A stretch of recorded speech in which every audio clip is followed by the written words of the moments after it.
Hello! Good afternoon! Welcome to 2025. Here we are. It's been 2025 for 12 days, but listen, I've basically been sick for like 2 weeks. Had to cancel all my New Year's Eve plans for not feeling well.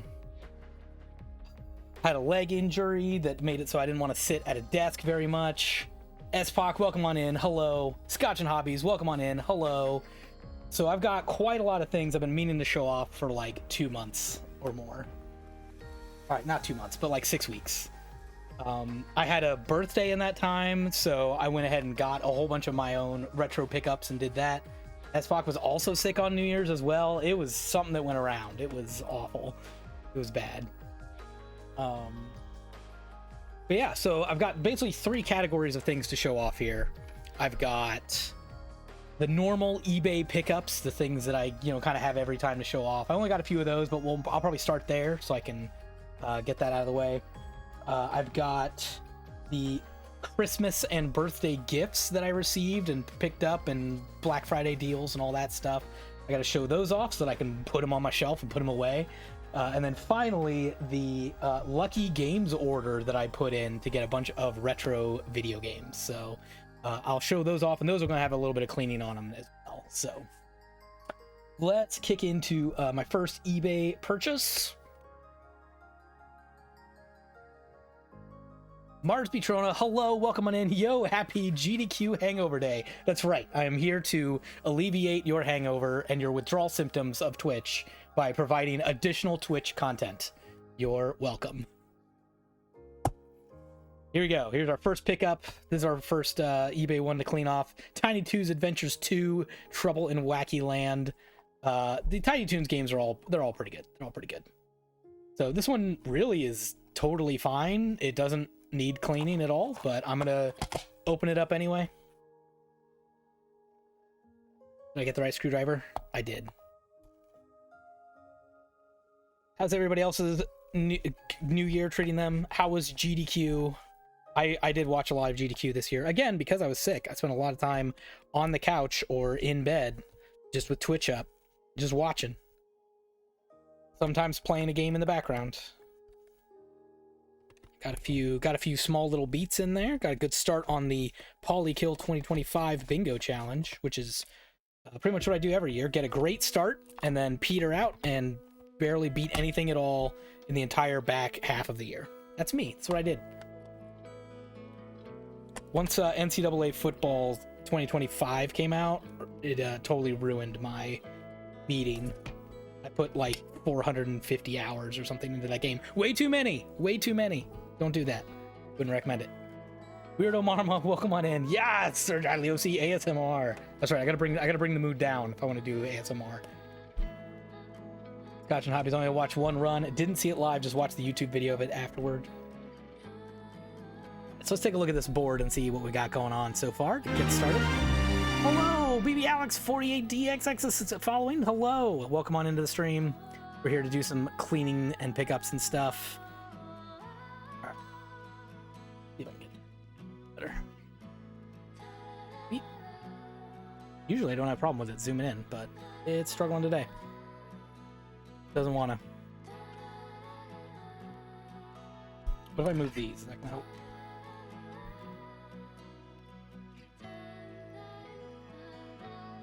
Huh, just fighting made it. Anyway, they're not too bad. The contacts, again, hard to tell. Just absolutely not autofocusing. So I'm just going to take a magic eraser. Or sorry, magic eraser. No, not that. Yikes. Too hard. Don't use the magic eraser. Too much sandpaper. You'll just grind it off. A regular pink rubber eraser. And I'm just going to kind of brush against these contacts. Try to take off a layer of gunk off the top of there. As Fox says, I recently got some pickups. Biohazard Battle. Nice. Vigilante 8 on Nintendo 64. Nice. Ultra Street Fighter 2. Nice. Blood Omen 2. And Halo Infinite from a retro store. Nice.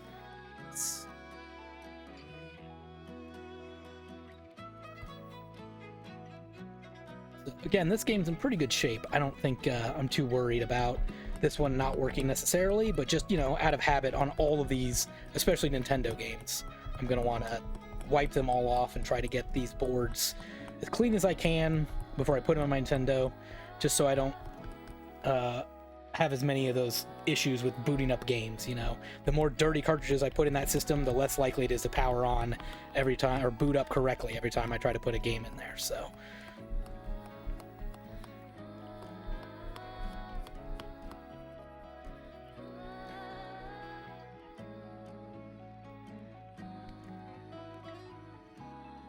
if you're curious to watch Tomato Angus did a run of Fallout New Vegas all romance percent. I missed that one.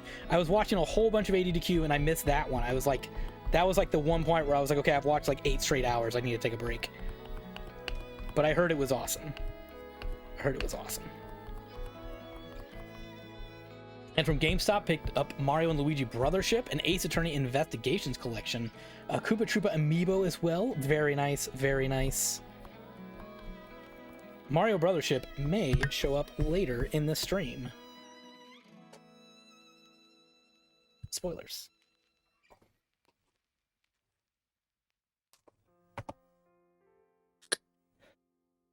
All right, so now I'm just going to, now that I've kind of used the eraser to get off most of that junk, I'm just going to use some isopropyl alcohol. Let me get a little bit on a cotton swab. And now I'm just going to clean off these contacts one more time just to polish them up and remove any of that other eraser goo that I had left over, any of those little bits.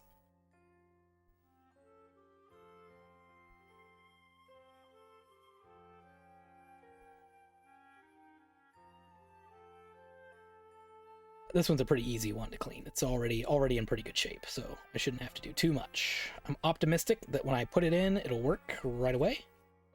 And in fact, I think we will go do that. I'm gonna go put it in that television right there. We will make sure it's working. Then I'll just leave that running for a nice cool background image. Right. Gonna get any zoom in yet? Are we still not doing it?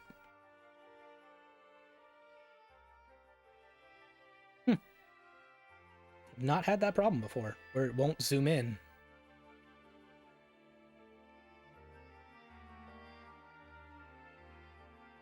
Well, anyway, it's in pretty good shape.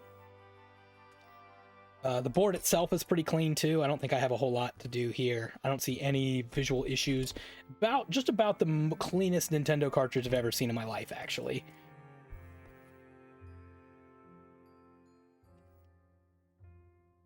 Alright, so put that back together. Tabs in and rotate down. There we go. Back in there. Autofocus off? I guess so. I don't know how to fix it quickly enough.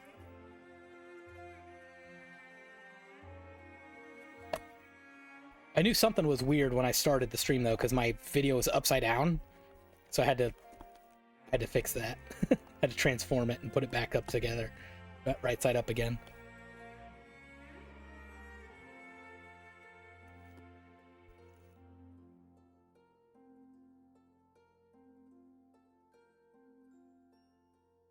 Another thing to talk about with this stream, I'm calling this season 3 of the Sir Chadley OC streams. I now have fiber internet. That's right, we've got new Wi-Fi, new router, new location. Should be much more reliable streams. Hopefully it looks like I have 0 drop frames right now, which is a miracle compared to what I used to have. It looks like double the kilobytes per second. So we're in good shape. I'm really happy that I finally have a nice stable stream again. So let's put this in that TV and see how it goes.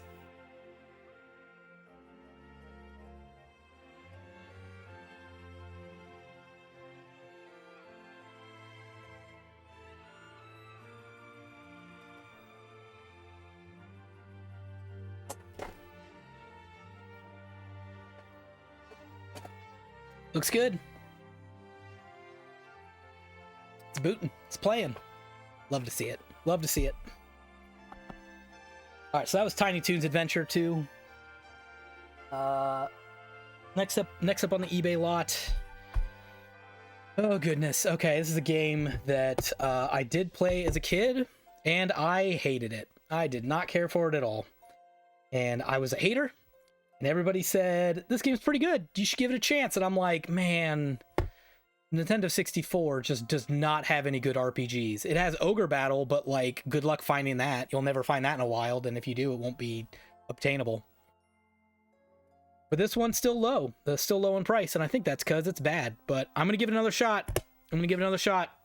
Quest 64. Oh god, did you buy Quest? I did. I did it. I bought Quest 64. I hated this game. This is like one of my least favorite games, and I friggin' bought it for like 20 bucks so I could put it back in my collection again, give it another shot, and see if I don't hate it as much the second time.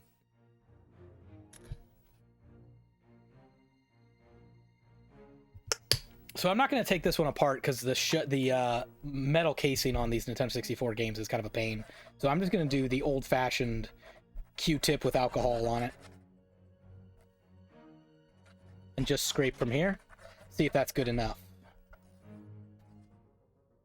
Yeah, I'm not picking up a whole lot of color off of here, so that's good. Marsby Trona says, I love Quest 64. See, it's people like you that makes me think I gotta give this game another chance.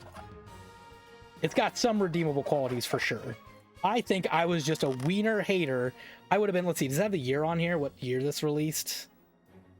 1997, I think it was. So yeah, I would have been like 13 years old. Maybe 12 years old. Like, man, 12-year-olds are just haters. I'm sure I was just like, this would have been like a year or two after I played Final Fantasy VI and Chrono Trigger and Secret of Evermore and Earthbound and all these games that I would have loved to death. Then I would have played this one while, like, I don't know, Final Fantasy VII is probably out. And I would have been like, this is, I see what you've done for other people, Lord, with Final Fantasy VII, and you have delivered me Quest 64. But I think if I gave it a fresh shot now, with people like Marsby and others saying, you got to give this game a shot, it's pretty good for what it is. You just can't compare it to everything else. I might like it. I might like it. Alright. Little kind of spots here. I'm just going to kind of get it with... It's pretty gross, so I'm going to hit it with some alcohol. It's a little stronger than I want to give it usually. But I'm just going to get just that really bad spot with the last of my alcohol. And then we'll give this a full wipe down.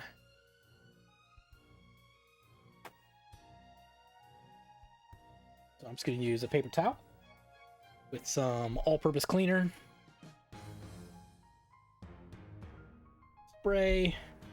And start working on the plastic first and try to avoid the labels and the paper parts of it until the end, when my paper towel doesn't have as much cleaner on it.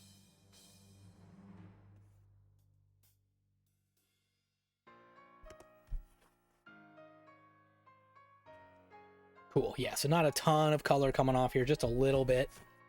Quest 64 had the misfortune of being an 8-bit style RPG right when Final Fantasy VII was coming out. Yep. It looks so bad compared to all of its contemporaries, both like literal looks and its graphics and also its gameplay. But I think, yeah, if you let it stand on its own, don't compare it to all of those other things around it, and just try it out, like, and pretend it's like an 8-bit game. It might be okay. Or maybe I'll still hate it. We'll see. But I won't have that feeling of like, man, I wonder if that game's as bad as I remember.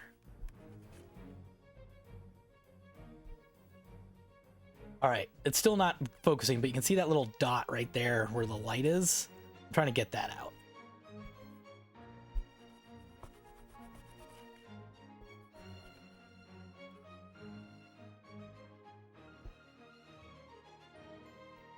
But yeah.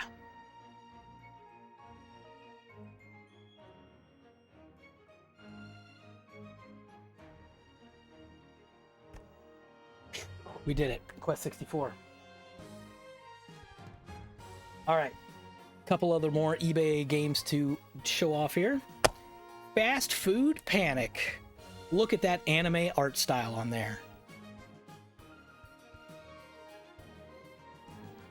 It has some sort of brand at the top of that, and I legitimately cannot read that. I don't know what that says. No Hilla? No, I don't. It's a mystery. Create the best restaurant in the world.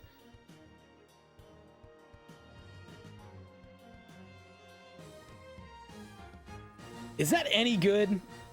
Listen, probably not, but it was pretty cheap, and I like the art style enough that I'm going to give it a chance. And it's 4 players with a nunchuck and all that. It's probably a few dollars worth of fun. That's my guess.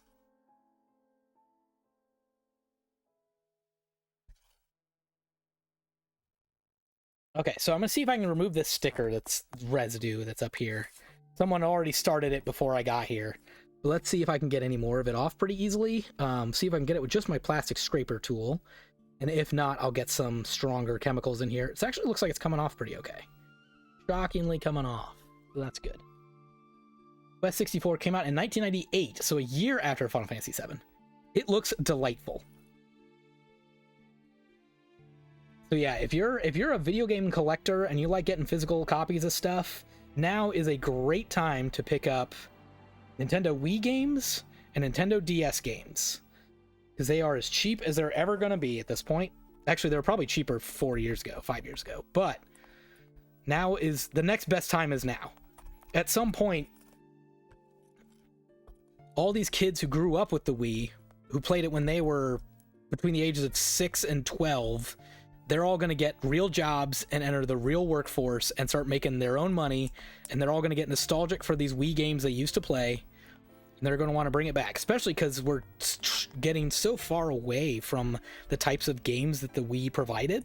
You know, the motion controls and the easy couch multiplayer. You know, there's just that those games are getting harder and harder to find, especially in the mainstream.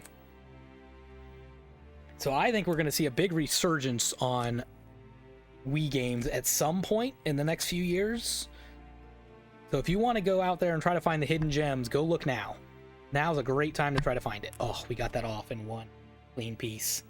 Every game was cheaper 5 years ago. This is pretty much true. The only difference I'd say right now, the only one I might argue, is 3DS is finally coming back down. And even then, 5 years ago, yeah, 3DS was cheaper, but like 2 or 3 years ago, 3DS was more expensive than it is today. All right, so we got that off. That's pretty good. Just a little bit of residue right there, but that's nothing. Back looks okay. I think next up is we're just going to wipe this off with our all-purpose cleaner.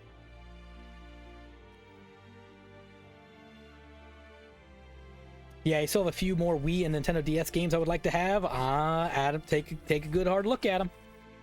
I picked up a bunch. We'll show you some more. Oh yeah, we got color on this one. This one needed cleaned for sure. But yeah, I've got a few more of that Lucky Games order. I went a little nuts on some of those Nintendo DS and Wii games, just to make sure I could try them out.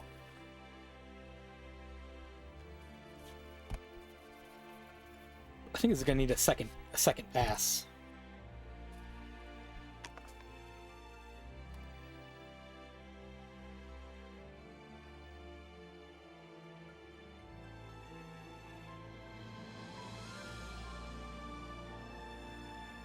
Alright, gonna try again. See if I can get some of that discoloration off the top of here.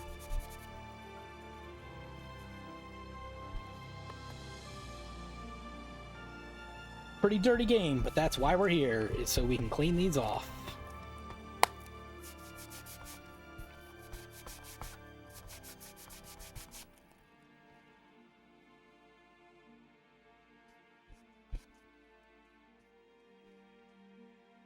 Despoc, what kind of Wii and DS games do you have on your wish list still? You got any examples you can share with me?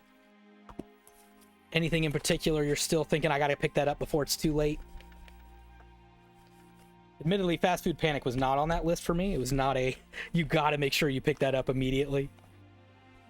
I actually even have the DS version of this too, but I want to see how the Wii version compares. And it's kind of cheap enough now that it's, you know, not that hard to pay that price and find out. All right, that is looking way better than it was when we got it. How's the inside look? Look at this. Look at this artwork. I love this artwork. Got any more of that stuff inside?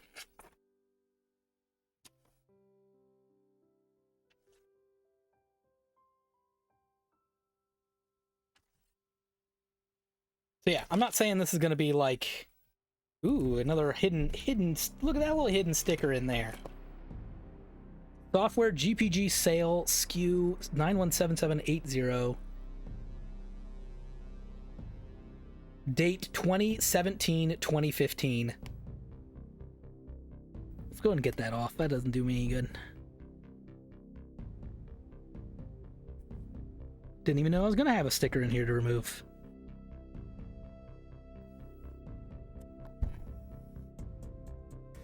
Go.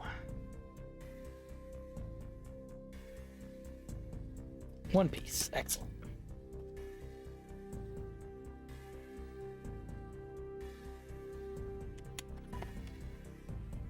This looks pretty good.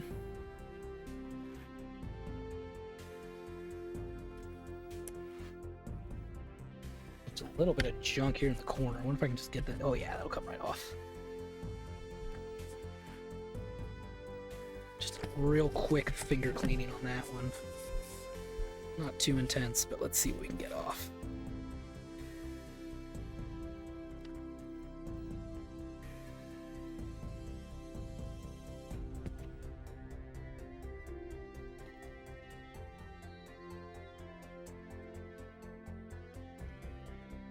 Toothbrush in here too to get some of this junk off of here.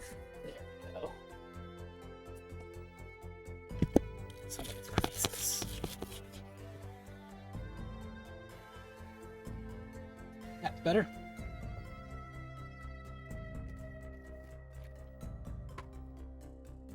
All right, that's Fast Food Panic for the Wii.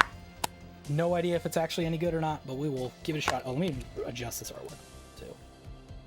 Falling down a little bit. Got a little bit of injuries in them. Deadly Creatures, nice. DK Barrel Blast, I think I got that pretty recently too. Bomberman Land, Mario Sports Mix, Upuna. Ooh, yeah, that one. Castle of Shikigami 3, among others. Oh, that's a tough one. Castle of Shikigami 3 used to be extremely cheap for a very brief amount of time, and I went looking for it at the time and couldn't find it, and then gave up, and now it's way too expensive. I think I might have even actually seen it at a GameStop that it was like no case. It was game only. And I was like, well, I'll wait till I can find the case version. And of course that never showed up. I want to say it was like $3. Speaking of games that don't have the cases. Oh boy. That's not the case. That's not what it looks like. Lost Kingdoms for Nintendo GameCube, a FromSoft joint. However, the reason I bought this is it does have a, like, I don't know if you can tell easily, but it does have an actual GameCube case. It's just missing the artwork. I've been looking for that. I've been looking for this for years. I've probably had Lost Kingdoms on my list for 15 years now, probably. And it kept being more and more expensive than I wanted to spend. But this one has a GameCube case, not the, and it is missing the artwork. But inside, shockingly, is the manual. Who has the manual but not the artwork? What's our disc look like? I think it's been resurfaced, but it looks like it'll work. Got a little bit of scratches on the inner ring, but the outer ring looks super smooth. So I think that was maybe professionally resurfaced. And yeah, we've got a manual here. We've got a manual.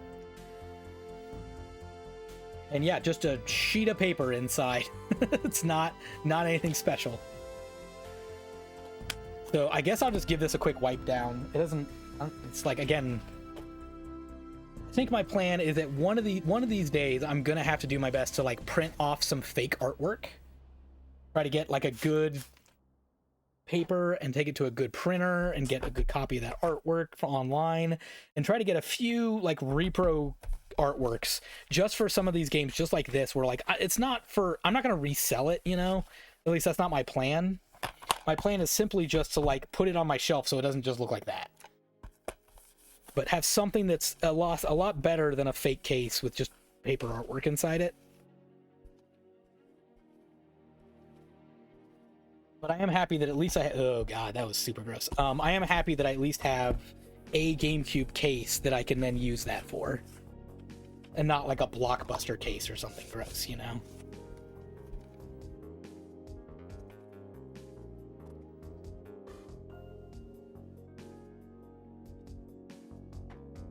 I'm gonna give it a second pass.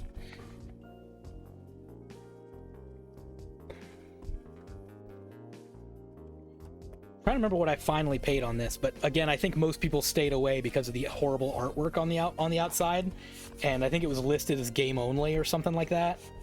But once I saw the manual in here, I said, "Oh, that's harder." I bet it probably would have been more expensive for me to get the artwork and no manual than it was to get this copy that I bought.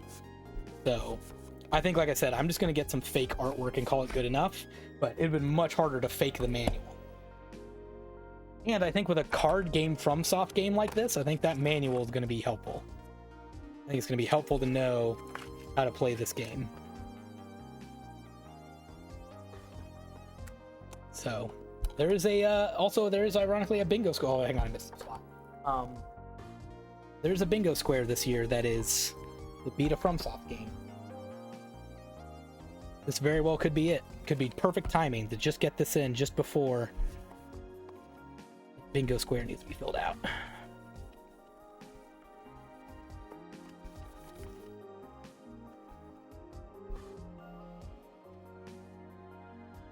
A little schmutz on ya.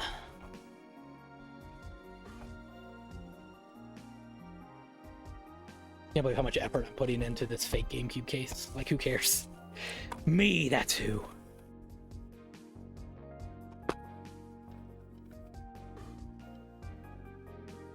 All right, I'll take it. Close enough. Chadley stream, let's go. Hello, Blink. Welcome on in. You're just in time to see the bingo square option for FromSoft game of Lost Kingdoms with the manual. Heck yeah. All right, so that completes the eBay listings. Let's go into the holiday pickups. How about that? We'll do this is going to count for my birthday that was in there. This will count for Christmas. This will count for Black Friday sales and all that stuff. Let's show that off. All right, the one PS4 game I finally picked up. Marvel Spider-Man Miles Morales. Everyone is playing this on a PS5. I don't have a PS5. Sorry, everybody. Maybe one day. So we finally added this one to the collection. Now I've got Spider-Man's Game of the Year edition, and now Miles Morales, and we are ready for Spider-Man 2 one day. And by ready, I mean I have to play the 2 other games first, but then I'll be ready. All right, time to do a whole bunch of Xbox One/Xbox Series X games. Starting with the Steelbook for Shin Megami Tensei 5 Vengeance. The Steelbook copy. I need to get a PS5 one of these days too. So the problem with the PS5, this is like the silliest thing, the silliest reason, but the reason I don't have a PS5 is because it doesn't fit on my entertainment center. I have a Kallax 4x2 cube organizer on its side like this, and my TV is sitting on top of it. And those shelves, those like 13-inch square shelves, do not hold a PS5 unless you put it like diagonally. So we could do this. We could be like, there, PS5, nailed it. So there's like, I'll wait, because I've heard rumor that they're going to come out with a slim version of the PS5. So I'll just wait. There'll be a pro version. There'll be I waited on the Xbox. Like, I waited till the Xbox Series X came out and got that. Jarbachev, hello, welcome on in. So I waited, and I was like, cool. And then they finally announced PS5 Pro, Slim, whatever. And I was like, yes. And I look at the dimensions, and it's still 14 inches tall. And doesn't fit in a 13-inch Kallax cube. Like, by like half an inch. It just barely doesn't fit. So my options are either, I don't know, like maybe you can get like a 3D printed stand for a PS5 that like will officially hold it in a cube like this, but with like actual support on it. The other option a lot of people do is they get the PS5 and put it like behind their television, which I could do, but I have 2 cats that always go behind my television all the time. And so I think they would mess with it or break it or whatever. So the third option is don't buy a PS5. That's what I chose. I chose don't buy a PS5. PS5 is very beefy. Yeah, mine only fits on the shelf because that row was already adjusted to fit the Sega Genesis CD/32X Tower of Power. Yes, my PS5 is in an unreasonable place, right? At this point, why not wait for a PS6 and see if it's backwards compatible? Like, what am I missing right now? Like, what games am I missing on a PS5? Spider-Man 2, Astrobot, for sure, which is like legitimately a year ago you wouldn't be able to say that. Final Fantasy VII Rebirth, which is I think coming to PC in like a couple months, right? Like, is that the only like I guess you could say like Returnal? Like Returnal, yeah, really good. But like we're talking like 3-4 games, 2 of them came out this year. So like you didn't need a PS5 until very recently. And even then, like I still got to play Final Fantasy VII remake first. That's a $100 game. That'll take me, by the time I finish that, the PS6 might be out. So, you know, I got to play Spider-Man 1 and Mike Morales that I just got. I got to beat those before I play Spider-Man 2. So I'm not in a huge hurry. Astrobot is it. Astrobot is the first like system seller. So anyway, Shin Megami Tensei 5 Vengeance. I think I have Shin Megami Tensei 5 on Switch already, but didn't have the Vengeance edition, so I went ahead and got this on a different system on purpose. I heard that the loading times are extremely better on the non-Switch version of Shin Megami Tensei 5, so went ahead and got that with the fancy little book. Happy to have that. Mike Morales. Oh, you mean that Mike Morales? Sorry, I need to bring it down again. We're having an ASMR stream. Bringing it down, we're chill. But yeah, this is my first pickup that I got. Next one is a Cannot Be Tamed mention. Mike Morales, Miles Morales. Oh, I see what you're saying. Yeah. Mikey Boy Morales, that's right. The Last Faith. A fun Metroidvania. Pretty tough, pretty hard, pretty fun.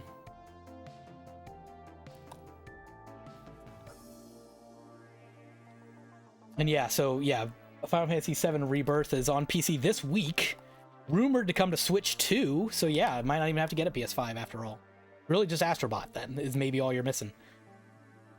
Didn't realize this one had a Fizz Edition. It has 2 Fizz Editions, actually. This is the standard vanilla copy. I bought this for, I think, $20, but there's also a fancy adjective version. Don't remember which adjective, but one of them that is like $40 that has like all the DLC included on it too. So if you're a Blinkoom person, you're going to want to get that version and not this version. But for like $20, I went ahead and got this. I think it was like the same price as it is digitally anyway when I bought it. So I was like, sure. So that was a Black Friday sale. Picked that one up. Another one that I waited way too long on, but finally got it in a good sale. Kena Bridge of Spirits. The Premium Edition. So I've had this on my list for a real long time and just waited and waited and waited, thinking this would hit $10 at some point. It did not, but it did hit like 15, so close enough. Kena's so good, so good. Or Black Friday pickups. Waited on Sandland till it hit half off. Maybe, did I get this for 20? Now I already forget how much I bought it for, but I'm gonna have one of the best Xbox collections out there. It's pretty good, honestly. It's pretty good. I'm currently at 4.5 shelves of Xbox One games and Xbox Series X games. It is, and I don't think a lot of people are collecting for PS5. Or sorry, I meant that backwards. I think people are collecting for PS5. I don't think they're collecting for Xbox. So yeah, these, who knows? Maybe these will be like the GameCube was. The GameCube was like in distant third place in its own era. Maybe the Xbox will be like that, and these Xbox games will be really pricey one day. Who knows? And the PS5 ones will be easy to find. So yeah, Sandland, it was cheap enough. I was like, let's grab that. This game could disappear at some point.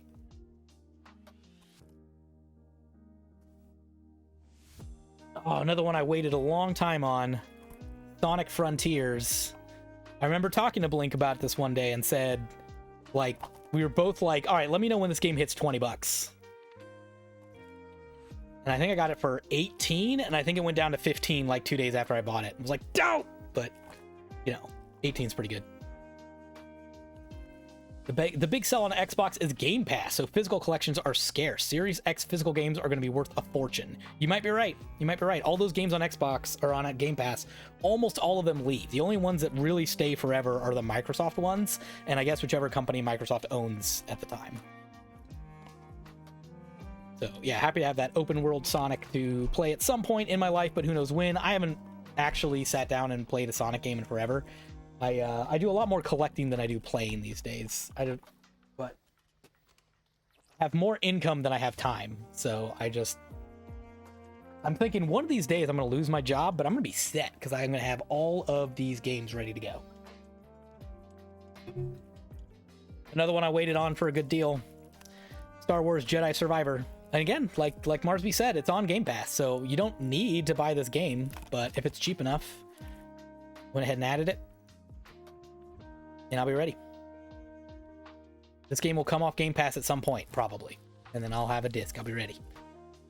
I think I also, if I remember right, I think the digital copy of this went on super sale around Christmas, too. And I might have bought it, too. I think they had, like, the game and DLC for, like, $8, $9 or something. I might have even bought it there, too. So I might have, this might just be a duplicate I don't even need. But what is a collection if not games you don't need? Speaking of duplicates, Blasphemous 2, it was on sale. I bought it, put it in there. This game also, I bought it on PC for like $2 a couple of weeks ago, and then just this week, it was on the Humble Bundle, in that bundle for like $12. This is one of the games included in there. So, I think I own Blasphemous 2 3 times now. Lots of Metroidvania games in my collection. I just need to find time to play them in that spooky season, that September and October. So that's my goal this year, is more spooky season games. Speaking of games we waited on, it finally happened. Finally bought Elden Ring. I don't even like Souls-like games. I don't even like them. I tried with another Crab's Treasure last year. Didn't care for it. It's just not my game. Will this game be the one that changes my mind? I don't know, maybe. Maybe I'll play co-op and just like follow along someone else who's having a great time, and I'm just there, just backseating the whole way. But at least I can give it a shot. Yeah, hashtag dead. At least I can give it a shot and try, but I just do not care for punishing games these days. I think for me, like, I get the appeal for a lot of people. I think this game is super great if you have a boring job. If you have a boring job that, like, doesn't challenge you and you're just looking at the clock all day long thinking, like, man, I can't wait to stop working, I think Elden Ring is, like, the perfect game for that. I think the job that I have is, like, too stressful and too full of challenges and problem solving in itself that when I get off of work, I really struggle to want to play a game that's this challenging. I'm like, I feel like my work day was so hard that I just want to just zone out and do nothing. Now, that said, I will definitely give credit to, there's some people who have played Elden Ring enough that they're so good at it that this is that game for them. They're able to just say, you know, I'm just like in a total another zone, just fighting bosses, and it works for them. They can hit that flow state no problem. It's just not me, man. I just can't hit the flow state in these challenging games. I can't do it. My flow state instead are turn-based games and not action games. They're games where I can sit the controller down for a minute and say, let me think about how I want to solve this problem. Let me look at all the things I have in front of me, all of my options, all the different weapons or cards or units on the battlefield, and who's going to be the best one to tackle this problem. Let me slow this down and think about it. And that's what works for me. But that said, I don't just collect games that I think I'm going to like. And I think that's a big difference between me and a lot of people too. Is I say, this is a good game with something to offer. I have no hesitation saying Elden Ring is a great game. It's a great game that I don't think I'll like playing. But I put it in my collection in case, one, my tastes change. Or two, someone, like, I need to, like, have a sommelier kind of situation where I'm, you know, trying to offer a game for someone else to enjoy. And then third, if I'm looking back on an era and say, like, I want to play a game that represents 2022, 2023 so well, that Elden Ring can do that and say, this is what gaming was like back then. This is what a Souls-like experience can be. And if you wanted to learn what that is, I have Elden Ring in my collection. Zelda 2 is my comfort game, Marsby says, and that's probably the hardest game I've ever played. I did play and beat Zelda 2 a couple of years ago. I did have to use save states, to be fair. But I kind of use save states like a continue. I basically was like, right before a dungeon, I would use a save state. And then if I lost in a dungeon too many times or whatever, or like I had to just say, like, that's all the hours I have today, I'd come back and pick up that save state and try a dungeon for sometimes a fifth, sixth time. I did eventually beat it, but I did have to do it with save states. But yeah, Armored Core 6, Fires Rubicon, yet another FromSoft game I can try out. I want to give this one a shot. I've never played an Armored Core game. I think everyone who bought Armored Core 6 says that. But I do like the idea of mech games a lot. I think I would have loved these games when I was 12 and just never played one. Never had a chance. And so I want to see if I can get into that 12-year-old brain that I used to have and see if I can go into child mode and just absolutely fall in love with a mech game like this. So we'll give it a shot. It was like finally $20 or something when I bought it, so. And then finally, this one was a pre-order that finally came in. Dragon Quest III, the HD 2D remake. I pre-ordered this one. It came in just in time for my birthday, so excited to open this one up. I can hear that the game is loose inside there. I need to put it back in the little spot. So, is this the big beefy RPG I played this year? It might be. It might be. I'm currently playing Unicorn Overlord, but I'm already halfway through it. So got one more big beefy RPG left in me for the year for sure, and it might be Dragon Quest 3. Might be. Alright, so there's my Xbox Series 1/Series X collections that I got this year. Let's move on to my Switch games. A lot of these are Christmas presents. A lot of times I, asked for people and said, hey, why don't you get me this game for Christmas since you're trying to figure it out and I don't want you guessing. Super Mario Party Jamboree. So, you just gotta add those Mario Party games to your collection when you can. They just don't really come cheap. They never really go down in price more than 25% off, so you gotta get them. You gotta get them. You gotta be ready. Next time a party breaks out and you need to be prepared. I got you. I got Super Mario Party. Let's lose some friendships. The Parcheesi of our era. Between this and Dokapon Kingdom, which I never did get the physical of that. But maybe one day. Or at least the digital copy. The digital copy was like half off. Maybe even 75% off, so I had to pick that up sometime too.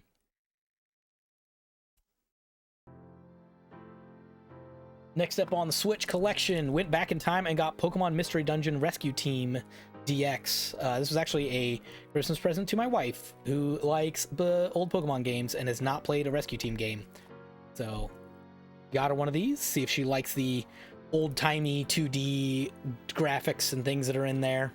She does not really care for the new 3D Pokemons, the Arceus, however you want to pronounce it. Does not really care for Scarlet and Violet does not care for even Let's Go Pikachu. She hated the Pokemon Go aspects of it. So we're gonna try this one, see if she likes the Mystery Dungeon Rescue Team series.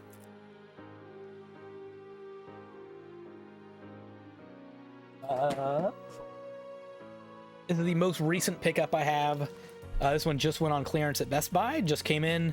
Legend of Heroes Trails Through Daybreak. I am unfortunately glued to this series. Every time they come out with a new game, which is like every 9 months at this point, I'm like, oh dang, I gotta go buy that. You know why? Because I have all the other games in the collection. I have not played a single dang Legend of Heroes game. I haven't played them, but I know they're gonna be rare and they're gonna be hard to get, and so I get them. It was like 30% off, so I grabbed it, put it on the shelf next to all the other Legend of Heroes games I haven't played. I think it's because the series is hard to, like, where do you start with this series, right? I think depending on who you ask, you're going to get different answers for where to start on the Legend of Heroes series. And the first one is like, oh yeah, you got to play the PSP game. Oh, you can play it on your PC. Like, oh my gosh, I don't play any RPGs on a PC. Yuck, gross. That doesn't sound like fun at all. I spend my whole day on a PC. I want to be on a couch looking at a television set instead after work. So maybe you play with Cold Steel. Maybe that's where you start. I don't know. Maybe start with Trails from Zero. Maybe that's where you get back in on it. But there's so many different places. It's hard to know where you should start. And that creates a paralysis of like, well, then I'll play Dragon Quest because I know where to go on that one. It doesn't matter which Dragon Quest I play. Not really. So maybe Dragon Quest 3. It's easier to just pick up, put it up. You don't really need to know anything else about it. Not really.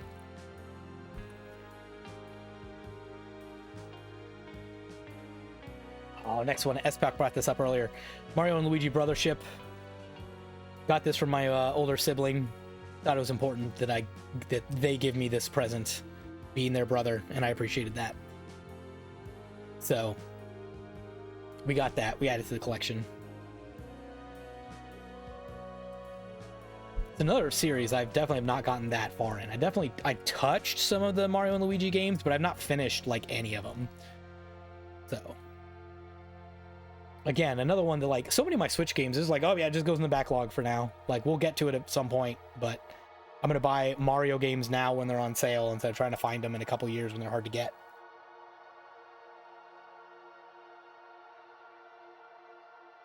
My theory is still that when the Switch 2 comes out, it's going to be backwards compatible, and I think old Switch games might start to get increased value as people are trying to, like, I think they're going to have like some sort of weird upscaling or some sort of like better processing that like somehow improves loading times or graphics or frame rates, especially, is my thinking. And so I think there may be a run on Switch games in a few years when Switch 2 comes out, as people want to like replay or re-pick up games that are much better now than they were when they came out. So speaking of games that I think are going to be hard to find, optimistic thinking, yeah, that's me. I mean, pretty much every video game is like kind of going up in price eventually. So I think a lot of my collecting is, if it's on sale and you have any interest into it, get it when you can. Breath of the Wild at 60 frames per second in 4K, could be. Tears of the Kingdom, same problem, could be. Ray tracing, okay, well, let's not get ahead of ourselves. One step at a time. I will take frame rates, please. Stabilize that for me. Speaking of games that I think are going to be hard to find, Another Code Recollection, Rebirth, I don't know, something. I do have the Nintendo DS game on this one, but it does have 2 games in it, including the import that we did not get is on here. So happy to add Another Code Recollection to my collection.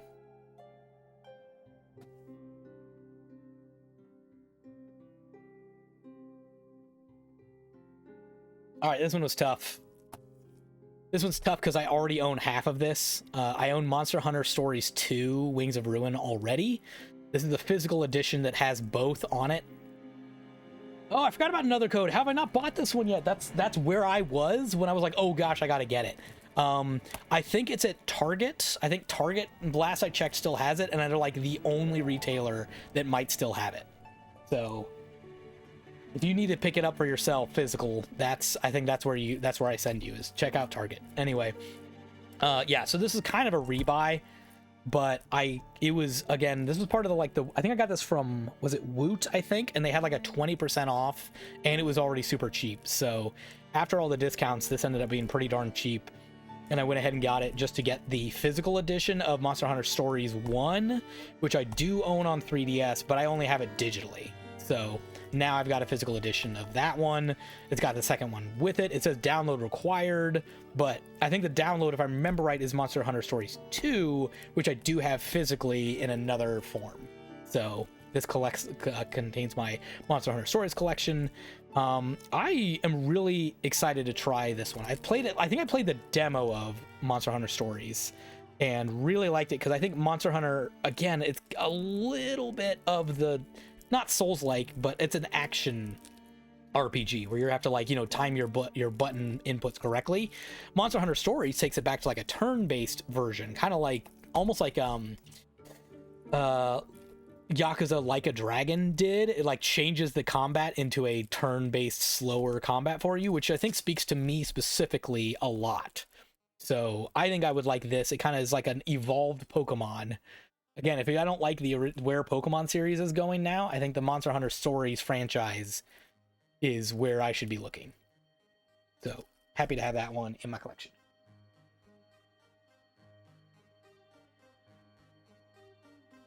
All right, another one we picked up finally from, this was, I think, a GameFly purchase. Paper Mario Thousand Year Door.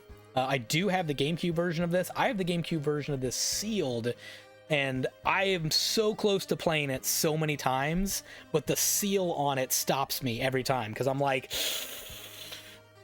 this game is 3 digits. And so I get scared. And so not only do I fix that problem by getting the Switch version, but I got it from GameFly, so it's already open. So that means I don't have to have anxiety about opening up Paper Mario and finally playing it. Boom. We solved our problems.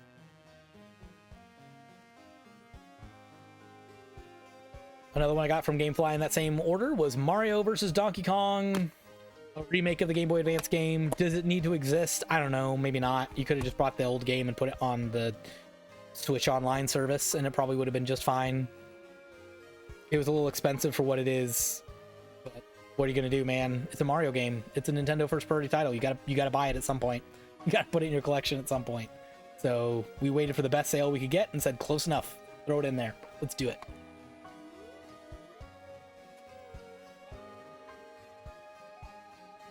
Back to some more Woot deals. We got the Bitmap Bureau collection, which has Xenocrisis, Battle Axe, and Final Vendetta in it. Somehow, I don't own any of these games, even digitally. I don't know how I avoided all these, but every single one of these was on my wish list in my like Deku deals. Like, oh, gotta wait for that to hit like 75% off, and then I'll buy it. And then they put them all on one cartridge, so now I don't have to. I got a fizz a dish. Love to see it.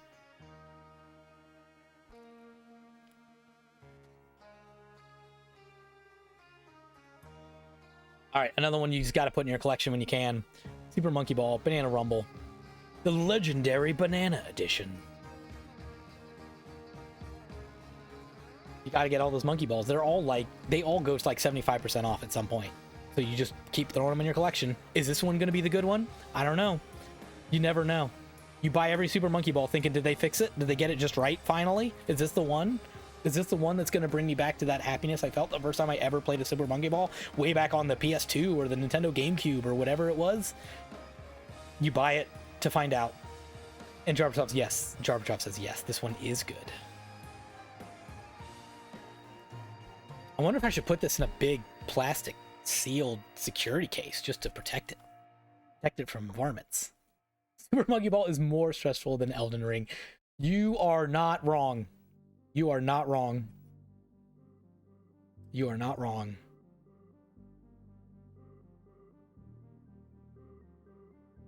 That reminds me, I want to play, I gotta beat Marble Madness this year too. Marble Madness, that's gonna be one of the games I try to take over this year. All right, another one that I already thought I bought. I think I bought this at some point, and then it was one of those things where it's like, oh, sorry, it sold out. We don't actually have it. I had to cancel your order, so I had to buy it again later, and I finally got it. Pikmin 1 and 2. This is now the third time I've owned Pikmin 1 and 2, because I have it on GameCube, and I have it on Wii, and now I have it on Switch.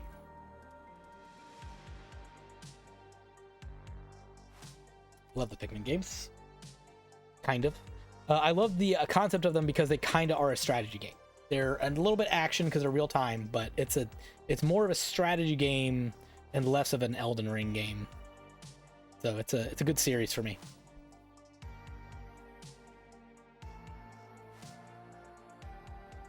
Oh, next one. Oh, Stanley Parable. This time the Ultra Deluxe Edition. So I would have played the original Stanley Parable on PC a trillion years ago. Now I have a Switch version. Again, this came out on PlayStation Plus, I think, this month. I think you can get this game for free, so not sure if I would have still paid what I paid to get this if I knew I would have had a digital copy on the PS4. But go left, take the red door. I mean, you can do whatever you want in this game. All the options are there.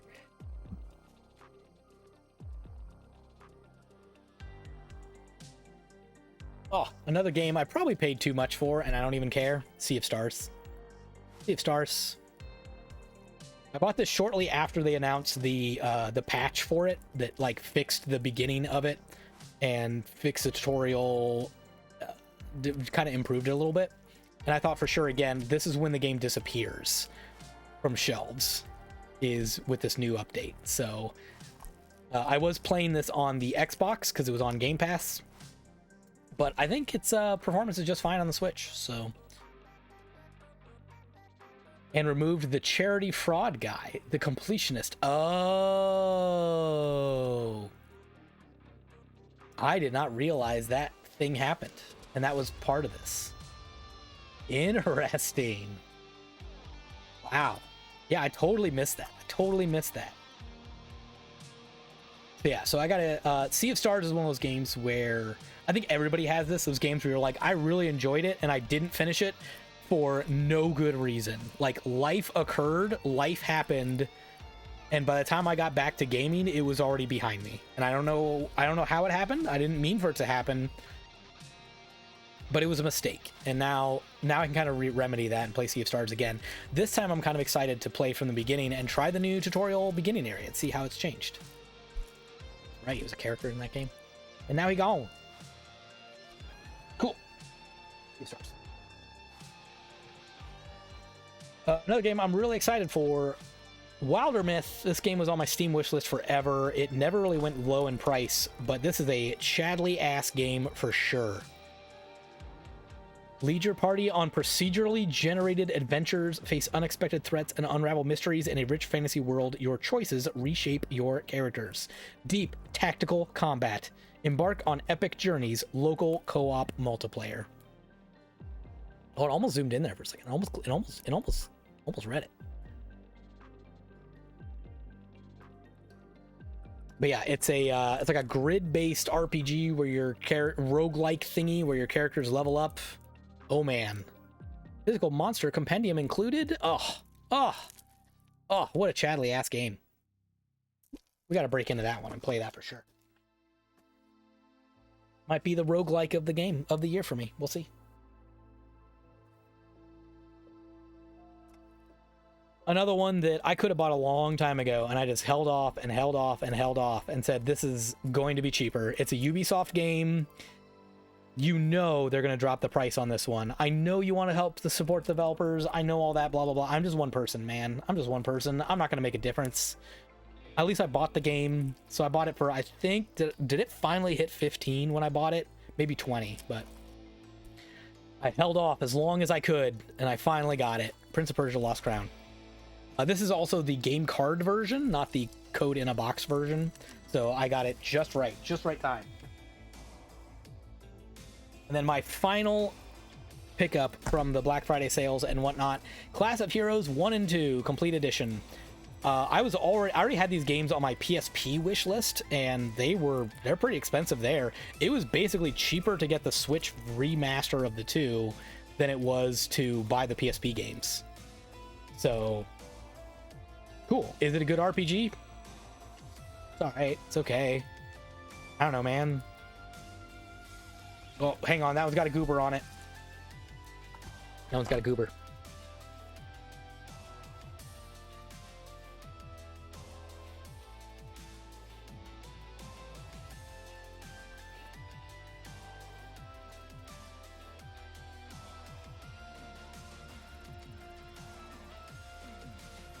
But yeah, do you ever do that where you have a game on your wish list forever and then they come out with like a port remaster and you're just like, I guess I don't need the old one anymore. I'll just play the better version. That was me with Class of Heroes for sure. Also, every time I look at this font and like these graphics, I think of, and that word class, I think of the other game that's like the Match 3 tower defense-y RPG game that they also came out with again later. It was like, what was that game called? Now I'm forgetting because all I can think of is Class of Heroes. My brain definitely does a thing where I get two games mixed up. There's another game that had a really similar title to this. It was like an Xbox 360 arcade game. Maybe it had Dungeons and Dragons stuff in it, barely maybe. No, my Heroes of Might and Magic, that's what it was. Something like that. It's almost like Clash of Heroes, but I always get that. Anyway, all right, so those were my Black Friday sales and my Christmas pickups and all that stuff. Next up is a giant box of used games I got from Lucky Games. That were picking up a bunch of older games to throw in my collection before they get more expensive. I got a few stickers I got to pick up on these and maybe a little bit of cleaning. So let's kick it off with our 3DS game, James Noir's Hollywood Crimes. Mystery, mind games, and murder in 3D with over 140 puzzles.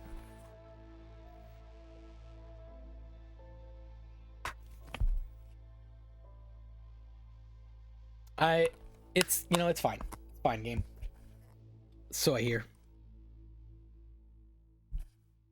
Those 3DS games, man, this game was really cheap and then it was really expensive and it finally was starting to come back down. So I got this for under $10 for a completing copy 3DS game. Not bad at all.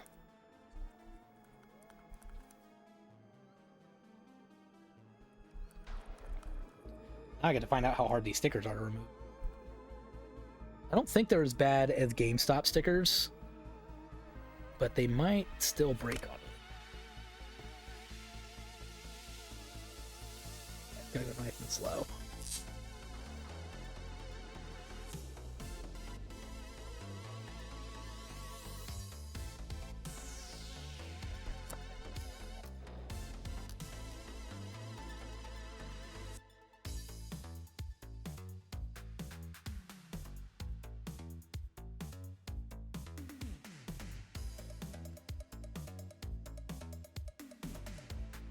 Alright, this one does have a little bit of schmitz on it.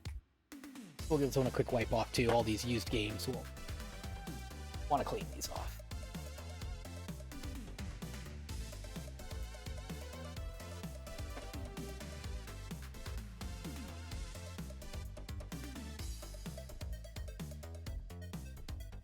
Good, not too much color coming up. That's good. Not too dirty.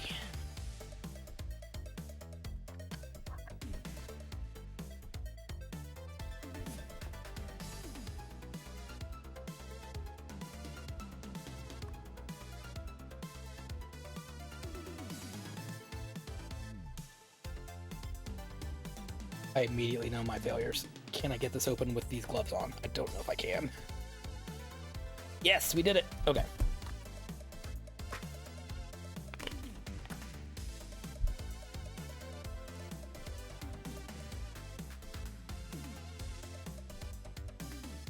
Let's see if it works. Give it a test.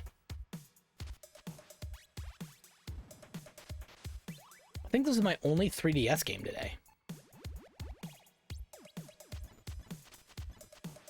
There we go. James Noir's Hollywood Crimes.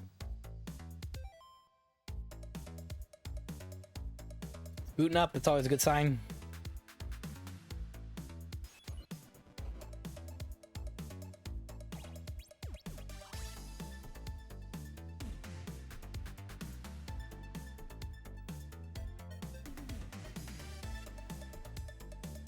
A stylus game.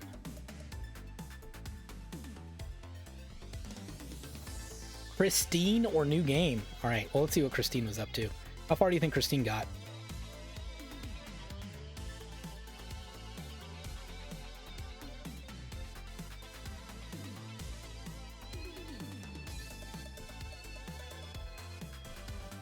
Continue story. Let's say like chapter something at the beginning of this, do you think? Previously.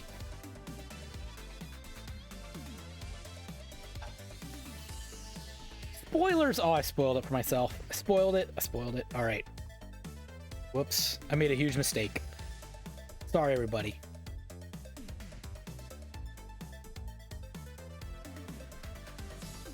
Okay. Well, anyway, that game works. Good news. Yep, doesn't even need cleaned off. It's in good shape. So, by the way, I haven't talked much about Lucky Games. Lucky Games is kind of like a competitor to DK Oldies, I'd say, is probably the closest comparison to it, except they don't really have that much of like a social media presence like DK Oldies does. But they're another like big online retailer of used games and stuff. I would say their prices are pretty much always better than DK Oldies. I don't know that you get quite as high like quality assurance from Lucky Games, which is kind of sad because as DK Oldies, because I think DK Oldies is well known as having bad quality assurance. It gets a bad rap for having, you know, broken games or Pokemon knockoffs or whatever. I think Lucky Games is actually even worse for that than DK Oldies is. Wega Man, welcome on in. Lucky has great prices, but they do have great prices, and it's usually worth a gamble. I can say right now in advance that every one of my games I got from Lucky Games was correct this time, which is not normally the case. Last time I ordered from them, I had, I think, 3 separate issues. One of them, they sent me a European game instead of a US game on a kind of hard to find DS game that was then out of stock after that. Another one, it was I got the like Nintendo DS browser for them, and they said it was complete in box and had everything, and it was missing the memory card or the memory card thing that you needed to play. And I reached out to them and they were like, yeah, sorry, that's not included. We should have updated the listing. And like, that was it. There was no refund. There was no send it back. So I was like, well, Lucky Games, it's garbage. But their prices are dang low. So I gave them another chance. And so far, I'm glad I did. But they're pretty good so far with this order, at least. Pretty happy with it. Next up, a Nintendo DS game, Star Wars: The Clone Wars Jedi Alliance. I think this was like $4 or $5, and it's complete in box. It's got case, manual, all the stuff. Oh, dang, that sucks. So I had to solve that problem later. Yeah, once again, this game card is in great shape. I don't even think I need to clean this off. I will go ahead and test it to make sure it works. And I might just wipe down the case a little bit. Oh, I got a sticker I got to remove. That's right. Every one of these has a sticker over the barcode I got to take out. Oh, boots right up. Boots right up.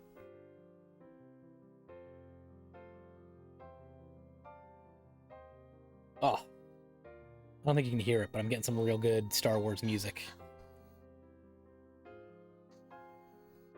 Yeah, I don't know what's coming through. Star Wars: The Clone Wars Jedi Alliance. Touch the touchscreen. Choose profile. Oh, I gotta touch it. I gotta touch it.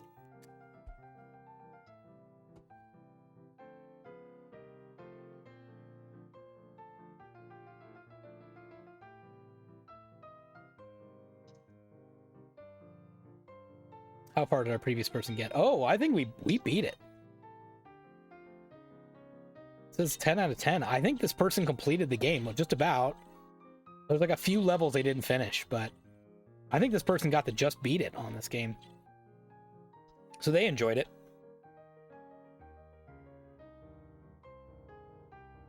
All right, one person can sign off and say this was good. How many test systems do you have? Just the actual systems that I actually play them on.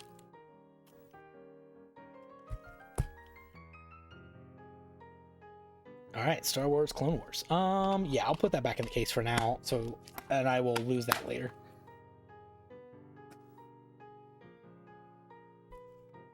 Wait. Hold up. Out of order. We got to remove this sticker. I have lost my game card.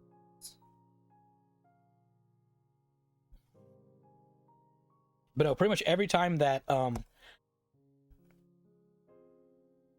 I go live and that intro screen is running and it's like stream starting soon, pretty much every time I'm frantically going, oh gosh, I gotta grab the systems I need to test out these games before I can actually go live.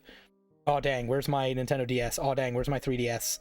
Oh dang, Game Boy Advance. Do I want to try to set up my Analog Pocket so I can like show it on the screen as opposed to just playing it? Like, oh, it'd be cool, but then I'd have to make sure it works and I didn't test it. I'm already live. I'm already going. This is what happens like every time. And then I'm just like, screw it, just go live, buddy. It's okay. It's just a cleaning pickups video. It's not artwork. It's not a masterpiece.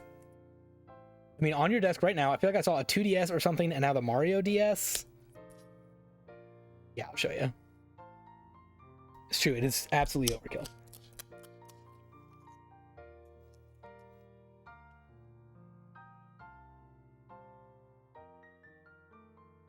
Yeah, so we tested the 3DS game in a 2DS XL.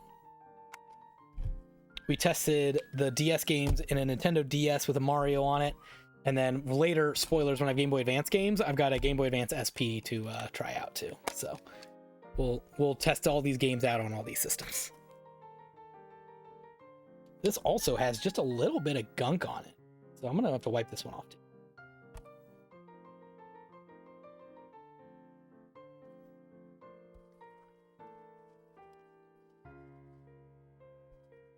Is this the difference between Lucky Games and DK Oldies that I have to clean off these games? Maybe, but I mean, I was gonna clean it off anyway, right? Like all my pickups get wiped down.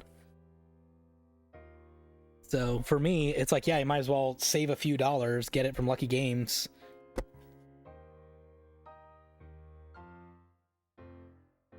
And just clean it off yourself, test it yourself.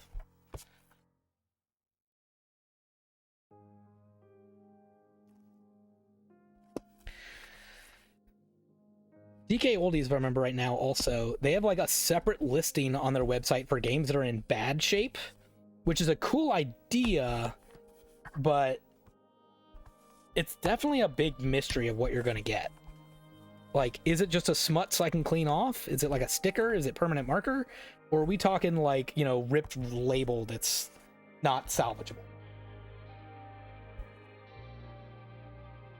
Pretty good.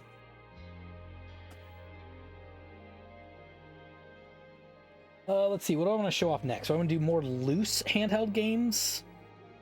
Yeah, let's do some loose handheld. All right. Here's the big pile. We're just gonna dump it. We're just gonna dump it and go through them all.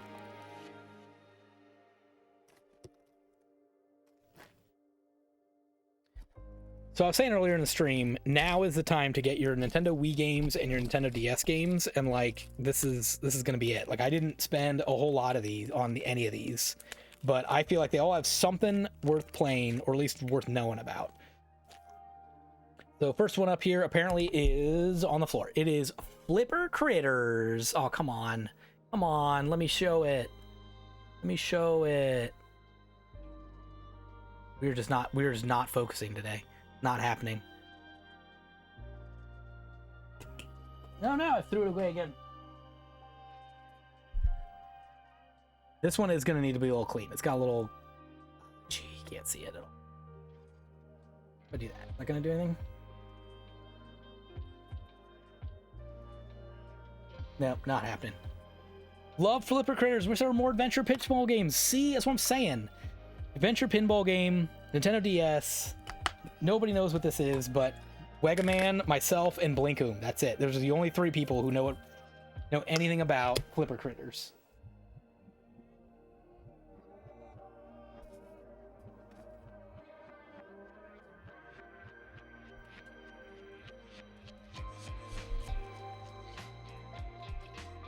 So I'm just going to take a toothbrush with a little bit of isopropyl alcohol on it and just kind of brush across these contacts and try to get most of the junk off of here without hitting any of the ink that's on the cartridge. Because if I hit that, that'll come off and then I won't have the little identification on it. That's better.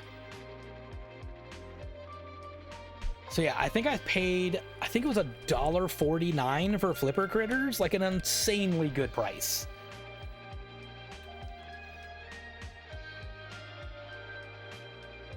So yeah, it's not complete in box, but most of my handheld collections are not complete. I think Star Wars, I bought it because I think the case and manual was like $1 more, so I went for it. But I think every other DS game I got is just loose. And it was like $1.50, and it's gonna go in my little portfolio thing that I have that can just go portably with me. And I have all my DS games that can all be stolen in one quick movement. Perfect. It's perfect. Very thief friendly.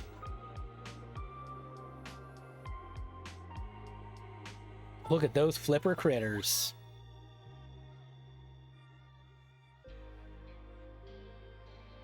Load game. What kind of loads we got in here?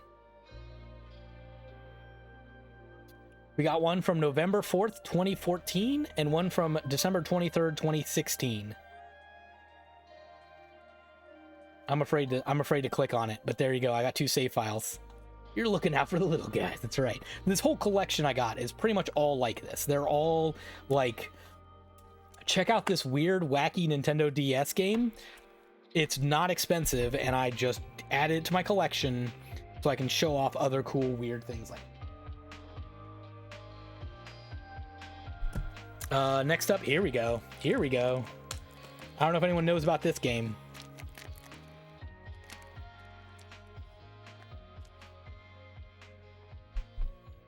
Oh, you're not gonna be able to read it. Ah, dang. Please.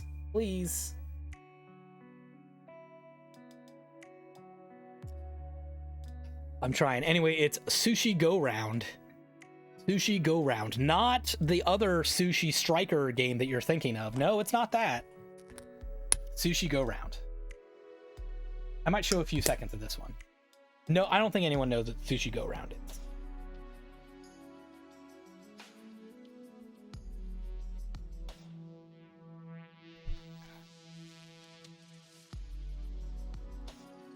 Hope that's dry off enough. I might have put that in too quickly.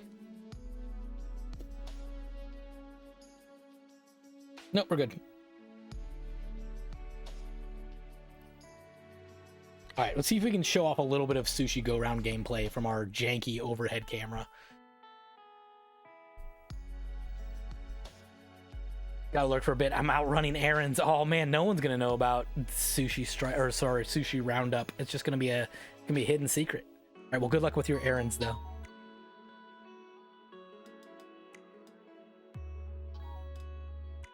Continue story. Oh my gosh, they're all at day 1. Okay, let's just do a new one. That's okay. Oh, I have to delete one. How to do such thing?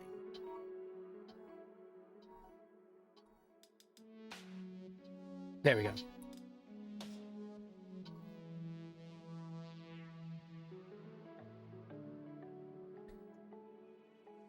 She is amazing. So it looks like it's like a Nintendo. Oh, it's going. It's like it's a Elite Beat Agents, except not a music game.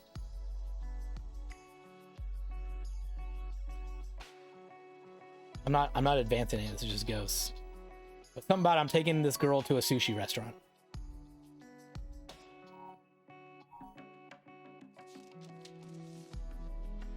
Since you're new here, I'll give you a hand. Here's how you get started. Here's our first customer, and she needs a menu. All right, hit the menu button. Got it. Wait a moment while she decides what to order.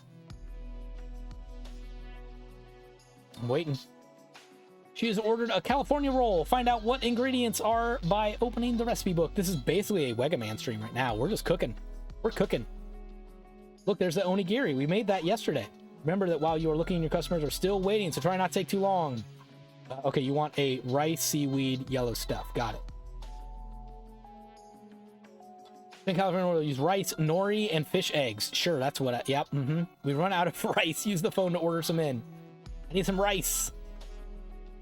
Oh, Express. I need it right now. Oh, they'll get upset if it takes too long. Give them sake. Calm down. Have some sake. All right, I need nori, rice, and fish egg to make a California roll. Drag them onto the sushi mat and roll them together. Okay, there's that. There you go. Sushi dish will now travel along the conveyor belt to the waiting customer. When your customer leaves, they will pay for the sushi they ordered. You need to take the empty plates to clean the table for the next customer. Tap the sushi mart to start. Okay. Here, have a menu. Oh my gosh, a whole bunch of them. Oh, this is gonna be hectic. All right, you want one of those. What's the menu? You want an onigiri, 2 rice, and a sushi thing. Okay, got it. How do I get out of the menu? I forget how to get out of here. There it goes. Okay, need rice, thinger. Roll it up. Here you go. I need to make another one of those rice, thinger. Roll it up. And then you want, what do you want? You want a California roll. Okay, that's those things. Got it. That. Roll it up. Do it again. Right, that. Roll it up. Here you go.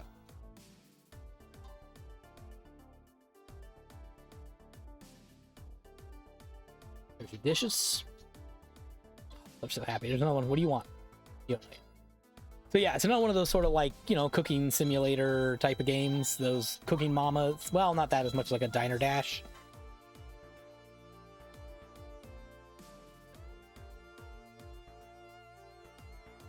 Oh no, I'm out of rice. I need rice.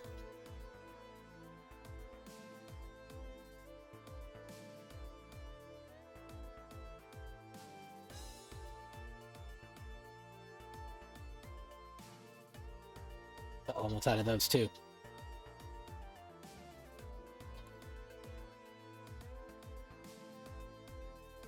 So yeah, just, you know, I mean, it's just a fun little game. Oh, I need more of those too. I need more nori, please.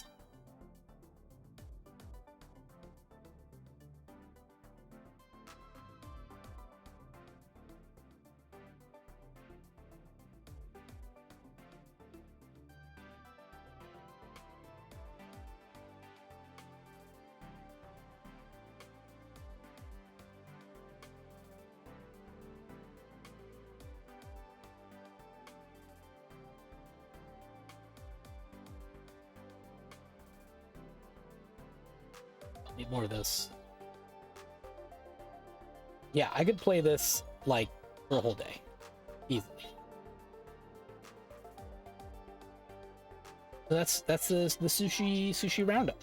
Just another fun little cooking game, but not one that's named Cooking Mama or not named Diner Dash. There it is. Day 1 results. Kudos. I think I got 5, or maybe I got 0. I'm not sure. I think I got 5. 650 yen. Stats. How'd we do?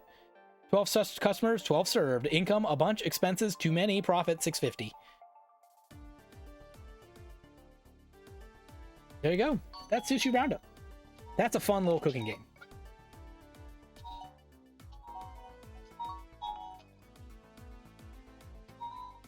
It's a fun little cooking game. I think it was like another like $1.50 game. Something like that. Heck yeah. All right, what other cheap DS games did I pick up?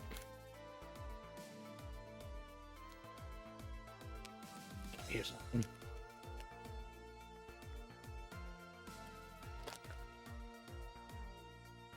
Another one I think is on Blink Shelf. Sumiki Block Drop Mania. This one looks like it's in good shape. I don't think I need to clean this one. Make sure it works. Maybe see a few seconds of gameplay, not as much as Sushi Roll Roundup, hopefully, but just a few seconds to get an idea what that is. Oh no! I didn't read it. Let me reseat it, and if that doesn't work, I'll clean it.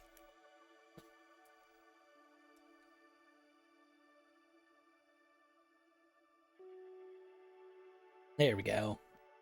Just need a reseating. Oh, it's a sideways game. It's a sideways game.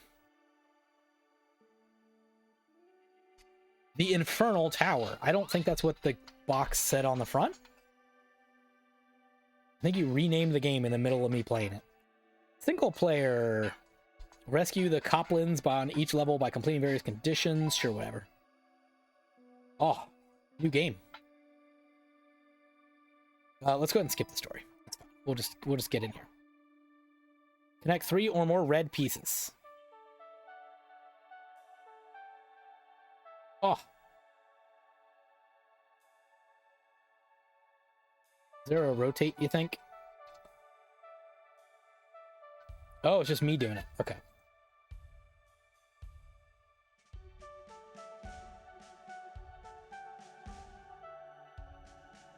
Nope, nope, nope, nope, nope. Come back. Oh, I goofed it. I goofed it bad. Oh boy, we're in trouble. We're in trouble. Okay, so if you kind of like spin it, then it goes.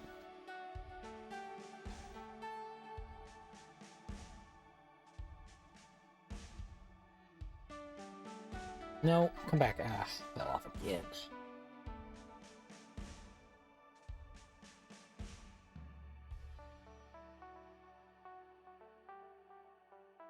That's not what I wanted, but okay. Oh, it fell off. Ah, ding. Oh, it also fell off. I'm having a bad time. Like that. Nope. Alright, so anyway, that's Tsumiki Block Mania. I definitely got to practice that. Not an easy puzzle game. But it seems like a fun little DS game, right? There's not a lot of games that are kind of give you that experience.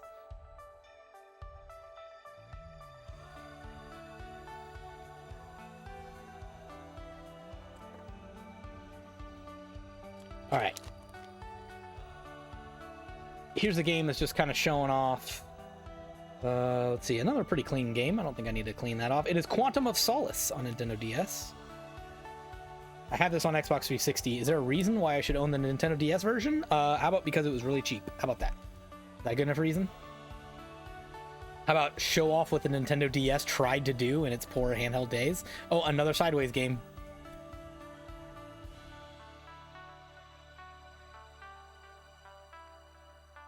Vicarious Visions. That's right.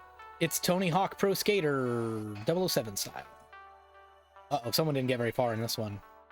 0%. Welcome, 007. Head to the equipment room. Okay. Don't move. Loading. Move, touch the screen, and Bond will move in the touch direction. Okay. Please open the briefcase. Okay. So yeah, so it's one of those move the stylus to move your guy games.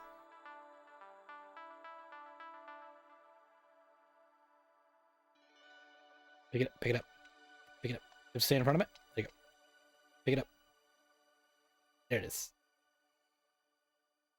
A key designed to fit into a lockbox. Take it. Continue to the right. Are you a lockbox? Are you a lockbox? Are you a lockbox?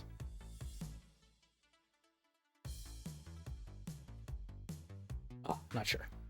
So anyway, that's Quantum of Solace. Kind of impressive what they did on a little DS. I'm wondering if it'll play kind of like the old James Bond 007 game that was on Game Boy Color. It's a fun little hidden game. Lots of more good choices of junk here. What else we got in the junk DS pile?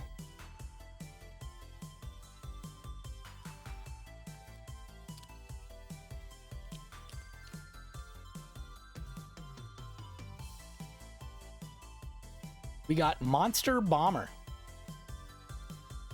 That one's a little goofed up. Let me clean that. Drops on a toothbrush.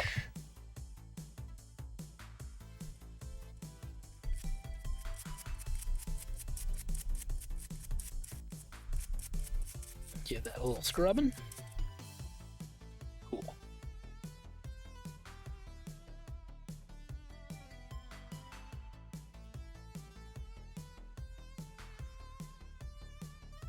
Alright, let's see what Monster Bomber on Nintendo DS looks like. See if we can get a few seconds of gameplay here. It is booting up right away, though. Again, this Lucky Games order has Definitely been reliable so far. No big issues. I'm gonna skip the story, although I'm sure it's very entertaining. Taito. In this mode, clear set stages. Sure. Yep.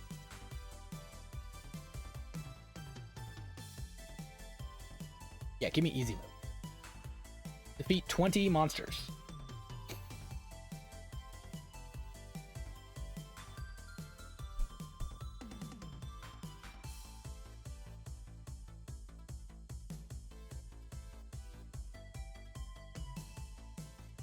Oh, okay. You kind of like... Oh, it's like a... Oh, you fling... Okay, so you fling the little things. It's kind of like a... Yeah, you just like fling the little guy... Fling your little paint at the things, trying to blow up your little guys. So it really tests your... how your flicking skills go.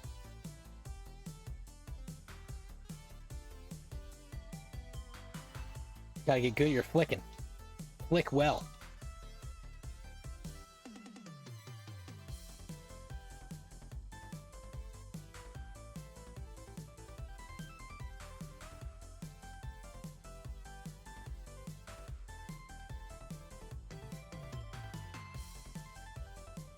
Might be trying too hard to get at accuracy. Accuracy may not matter. You may just want to just start flicking. Oh good, I won somehow. Hooray! So that's Monster Bomber.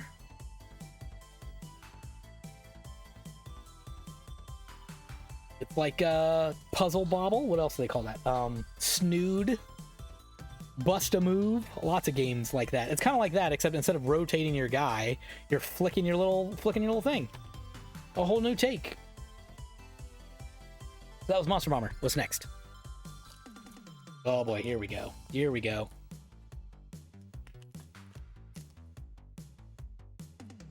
This game costs 84 cents, Ultimate Band on Nintendo DS.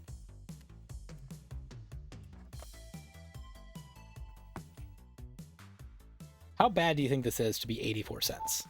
Does boot right up. Doesn't have to clean it. That's something.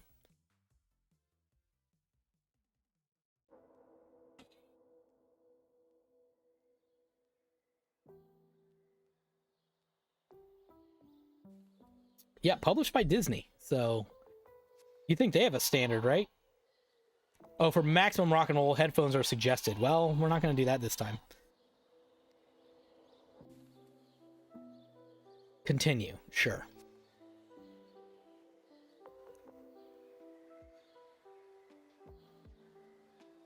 I don't know what I'm doing here, but we're just going to get in here and try to figure it out. Oh, Rock Lobster? Absolutely. On easy mode. Oh, that's very Rock Lobster. Okay, here you go, here you go, go.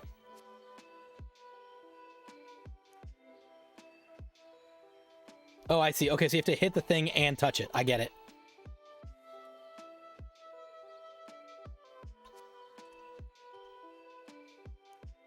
You know, for easy mode, this isn't that easy.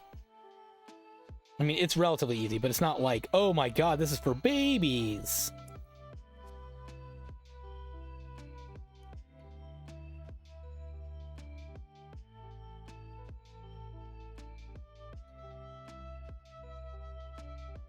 Like, there's nothing wrong with this. For 84 cents, there's nothing wrong with this.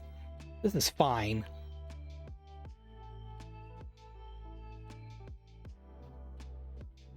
I don't know what those little dots are. I don't know what that means.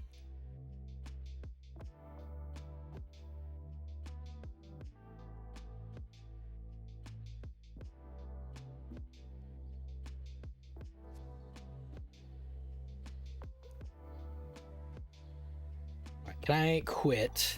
I'm gonna try a hard mode just to see how hard does hard mode get.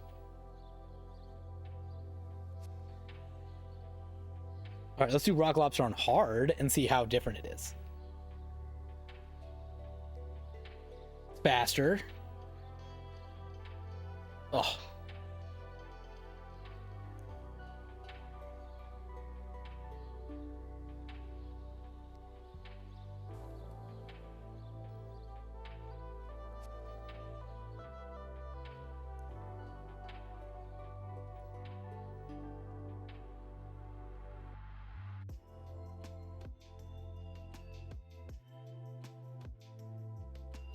This is not bad. This is not bad. This is not 88 cents bad. Oh, they got me. Oh, they got me. They got me good.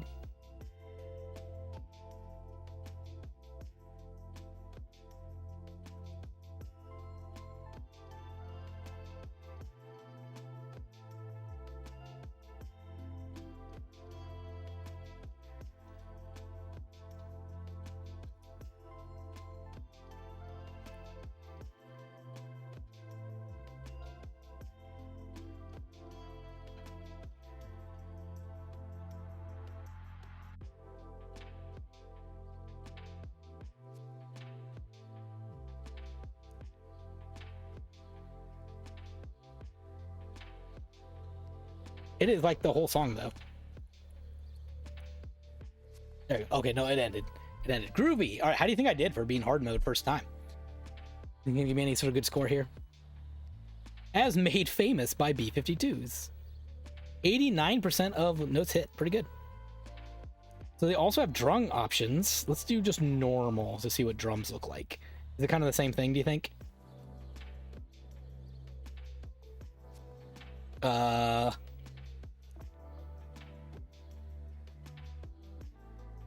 How am I supposed to hit both these?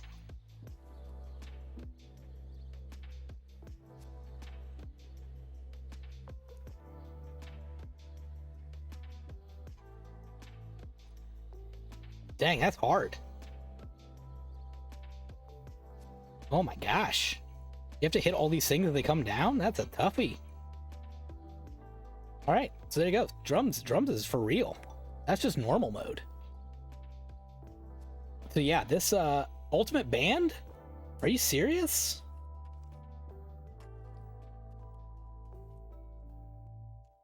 Dare I say, is Ultimate Band a hidden gem? I'm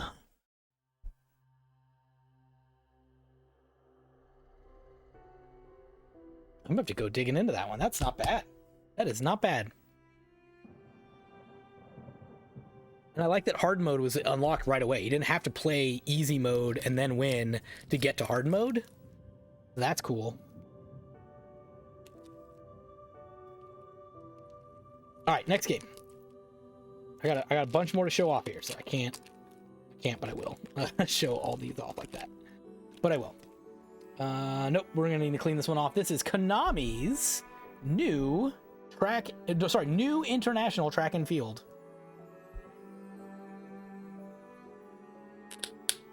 It does need some cleaning, though.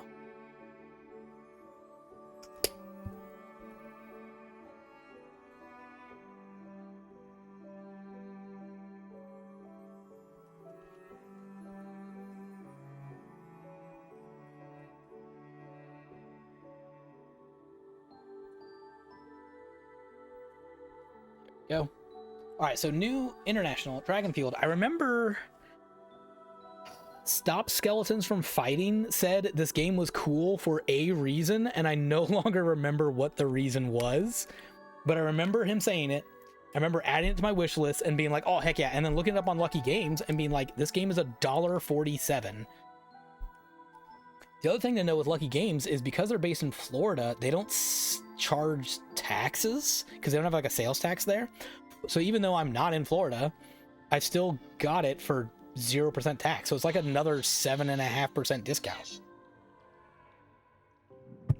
on top of the crazy low price of $1.47. Oh, I think it's that this has like, I think it might be that this has like actual Konami game characters in it. I don't remember. Yeah, easy mode. That's fine.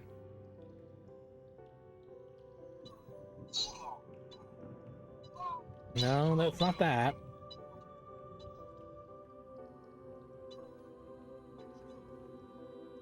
Why was this cool? I don't remember. There's definitely a reason, though. Uh-oh, rub the stylus back and forth along the length of the bar to run. Okay. Make sure your screen protector's in place. All right, here we go. Here we go. We're gonna run a race. I'll have to look up why this is cool. I forget.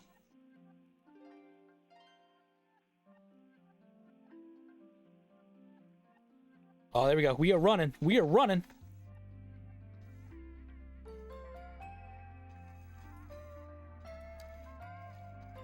Oh yeah, buddy. First place. What's up? We are the best at it. All right, so I'm gonna have to look this up later. I forget why I bought this. Why was it that Stop Skeletons from Fighting said this was a cool game? I totally forget. But it was definitely a reason that I no longer remember.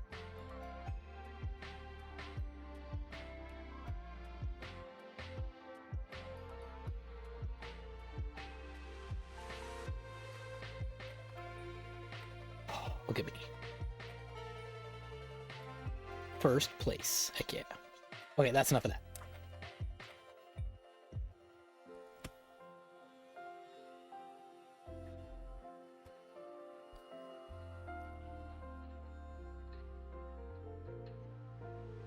All right, here's another puzzle adjacent DS game that I remember hearing about, and I don't remember what it is. It is Raindrops. Raindrops.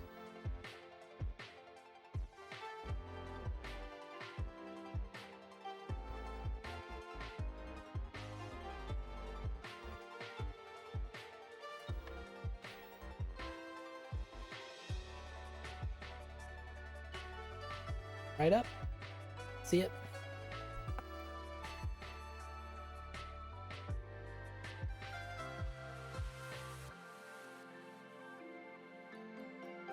This game has been really hard to find. I'm glad Lucky Games had it and had it for cheap, because it's not easy to find on like eBay or anything like that.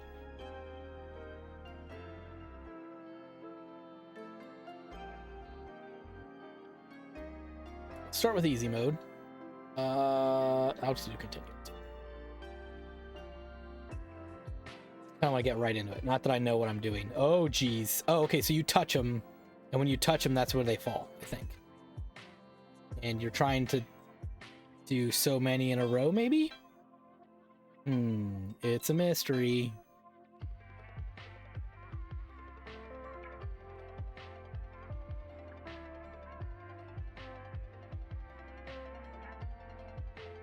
Fall off on the edge? What's that about? Oh, there he is. I blew him up. All right, so yeah, trying to do match 3 with these like floating little guys.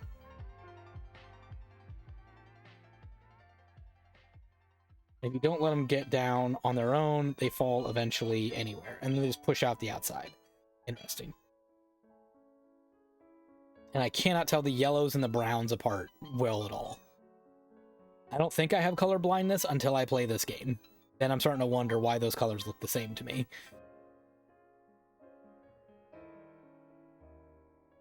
Combo!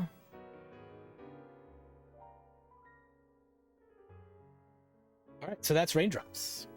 Touch a little guys and you make a little pile of 3 on the bottom. There you go. Another little puzzle game on the DS.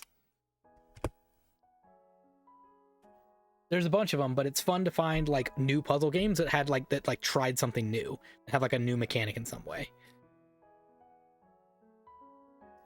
Oh my gosh, I can't decide which of these to show off next. So many in these garbage DS games to get. I think Raindrops cost me like $5. It was up there. It was pricey. All right, here's another one I'm pretty optimistic to try. It is Elite Forces Unit 77. So I think this is like a little like just kind of action game that's kind of trying something new.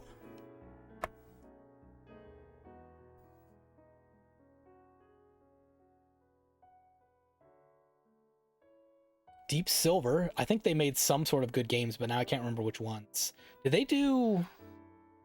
Were they the ones that did Saints Row? Was that Deep Silver? I don't remember.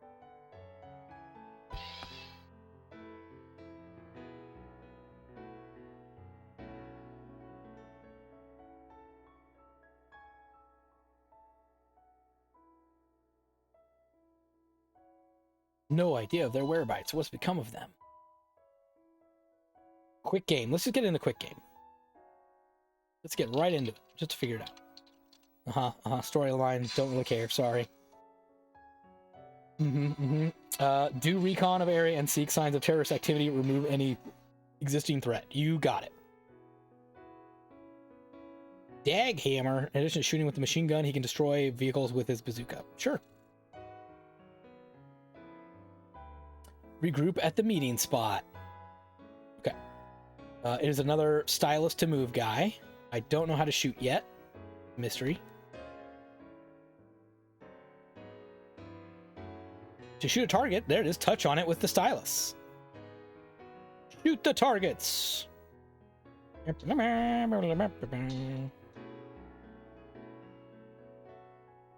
Oh, touch the special weapon icon and then use the bazooka.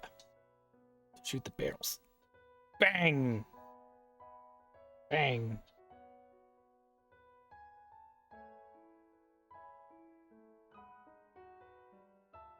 Bill, there's a gate blocking my route. You're the handyman. I need you to do something about this. All right, there's a tool to open it. Can I shoot? Can I shoot it? Oh, Bill can throw grenades. Okay.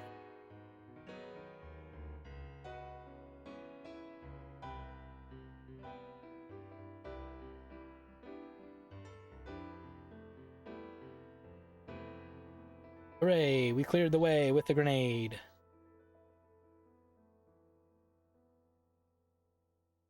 Hey, can you push that button for me, bud?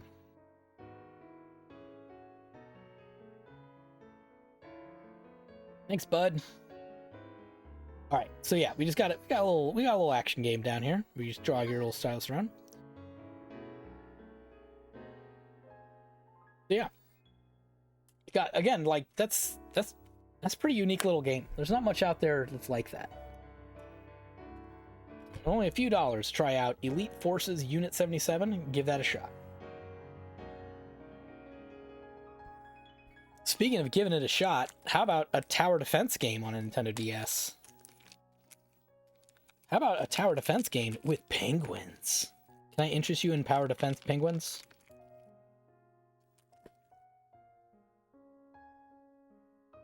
This is Defendin' the Penguin, and it is a little beat up. Let me clean this one off a bit.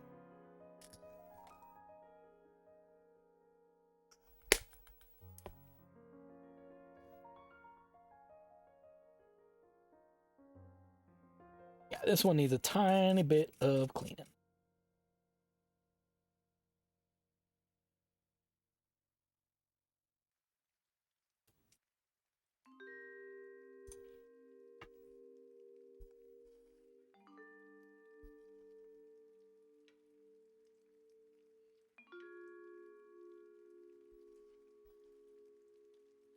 Cool.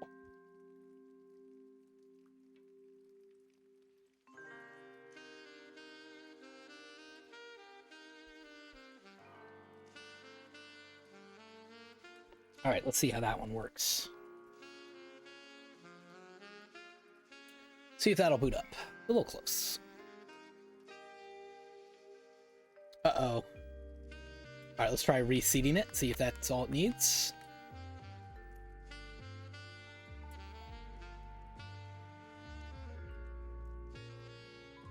There it goes. Yep, just need to reseat it.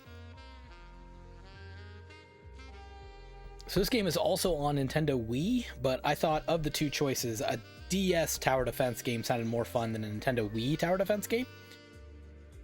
Press start. Oh, I might not need the stylus.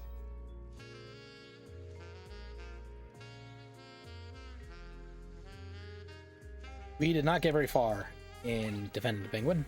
Let's just begin story, even though I'm going to regret not hitting choose tutorial.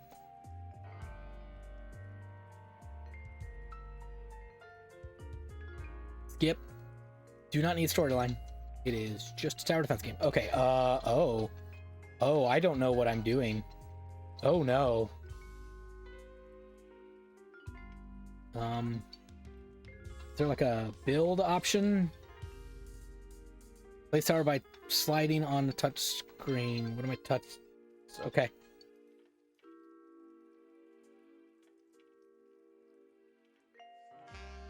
Okay, now I have a tower. Can I do another one? Tower button, please. Nope.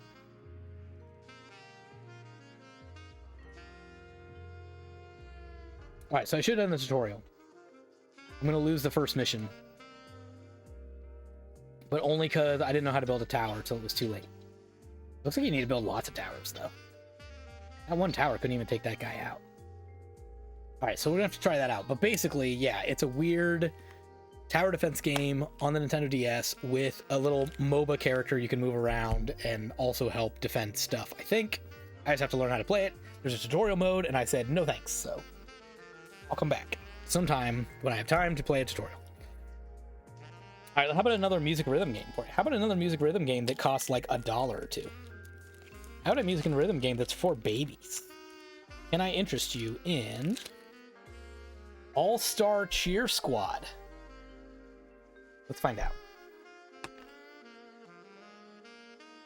Nope, that's gonna need cleaned for sure.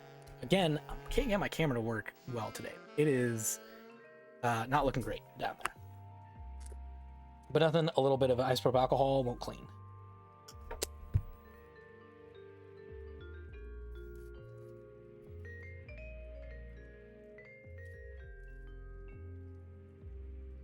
Keep that little rub-a-dub.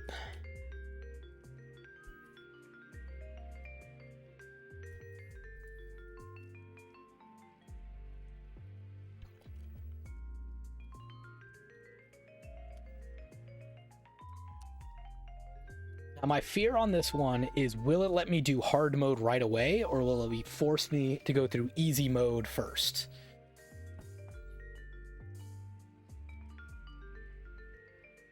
That's what we got to worry about here.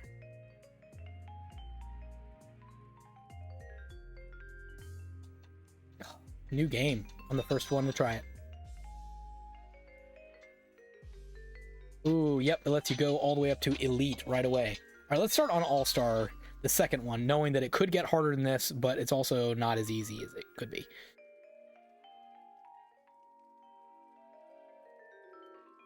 That's fine. I'll just be player. Will you? No? Okay.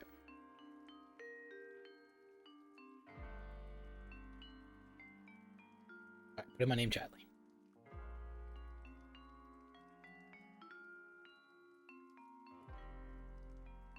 Girls want to talk to you. Only a video game, right? I can't believe I'm actually going to Camp Spirit. Cool, can I play it? Can I play it? Can I play it?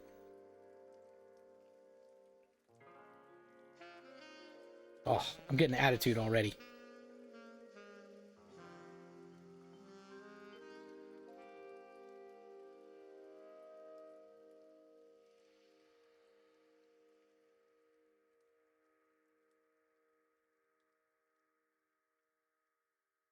All right, so some source story. I'm getting guff. They don't like me.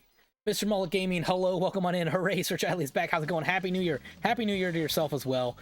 We are currently going through a Lucky Games order where I bought a bunch of really cheap DS games and Wii games I haven't gotten to yet, Game Boy Advance games, all sorts of stuff. And I'm just trying to show off a few seconds of every game just to see like if I can show kind of what the gameplay is on all these games that no one's ever heard of. This one is All-Star Cheer Squad.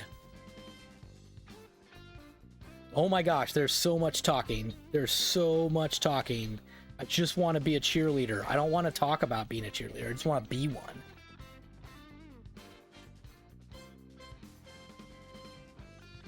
Can I play? Can I play yet? This game fits you well. I know, right? Look at me, talking to girls. Unbelievable. All right, I'm competing. Tap the cheer bead as they slide into the beat rings. You got it. I'm ready to start. I'm ready to start.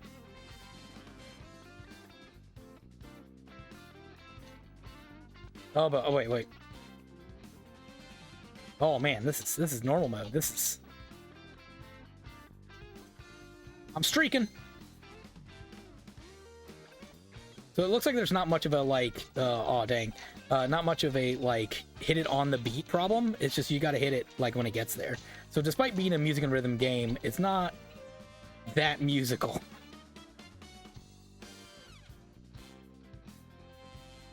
Oh, I should start on easy mode.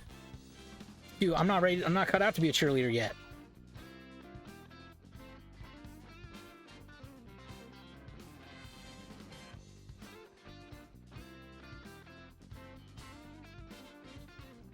There we go. Now I'm getting it. Oh no, I broke one. Oh no, there's two. All right, we did okay. Was it enough to win? Was it enough?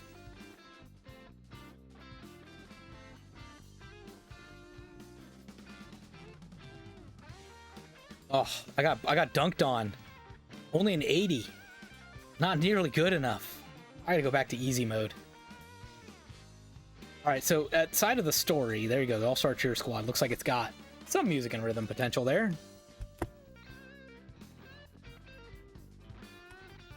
Speaking of games with potential, can I introduce you to...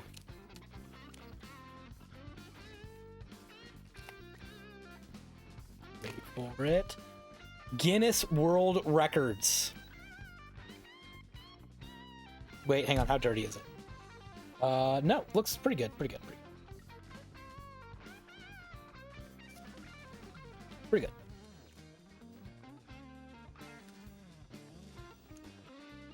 See how it plays. Love the Mario DS. Thank you. Yes. Oh, I gotta reseat this, or maybe clean it. The funny thing on this one is I believe I traded in the DS I had to buy this one because it was a cooler color. Uh-oh. All right, that's 2 failures. Let's clean this one off. I sure hope I can get Guinness World Record to work. But yeah, way back in the day, back when GameStop had, like, you know, used systems at a reasonable price you could buy, I think it was like I paid like $25 to trade in my regular boring DS and get this cool Mario one that I saw that was in really good shape at the GameStop that I really liked. I thought it was a really good upgrade, and then I later, within like a week or two, dropped it on the floor and put a little mark in it that made me feel like, ah, dang, you ruined it. This mark right here. I did that like a week after I bought it. I was like, gosh, dang it.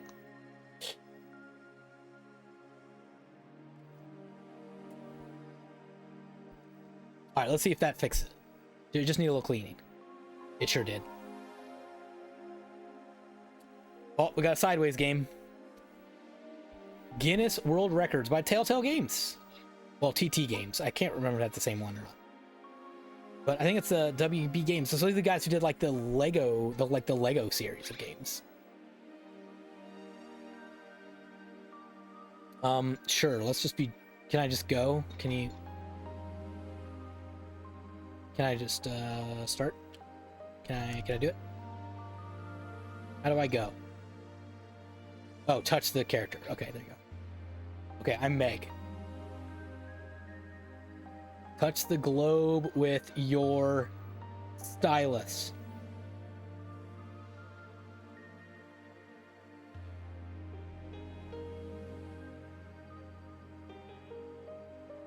How do I play? Oh, I have to walk around. Okay, there we go. Okay, whatever this is. Fastest time to pop 50 balloons. Let's go. We're gonna pop balloons. I'm not reading any of it. Oh my god, just pop them. Just pop them. All right, just popping. There you go. Guinness World Records. I'm gonna get it. I'm gonna get the world record best popping balloons strategy of all time. Oh my gosh, they're getting all, when you pop one, they go all over the place. It's such a challenging game. There. Oh, I did it. Was it a new record? Did I do it? I think I did it. I think I did it. 1790. Yeah. Yeah, I did it. I did it. New console record, Meg. She's the best. So, you saw one game. Guinness World Records is a bunch of mini games for your Nintendo DS that are like so gimmicky, but like that's the point. Is now you can see all the like gimmicky garbage that they had on a DS. Again, this game cost me, I think, $1.49 maybe.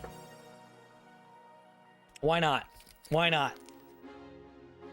I think Marsby helped talk me into getting at that one as well. I was like, this looks like a dumb game for $1.50. I'm gonna do it. He was like, yeah, do it.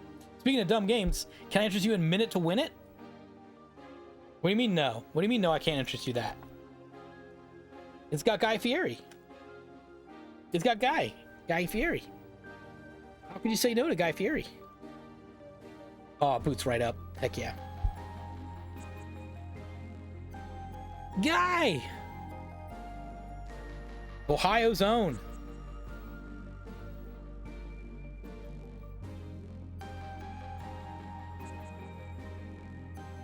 $10 games. That's all that's in here? Maybe they mean you have to play 10 in a row. Oh, 1% completed. That's me.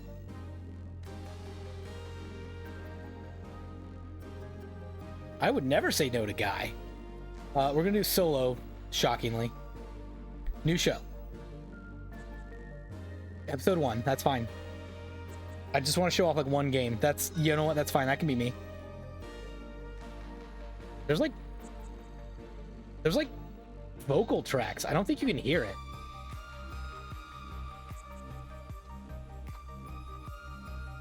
Not really, but there's, yeah, like vocal tracks here. All right, anyway, yeah, that's fine. Great outfit. I love it.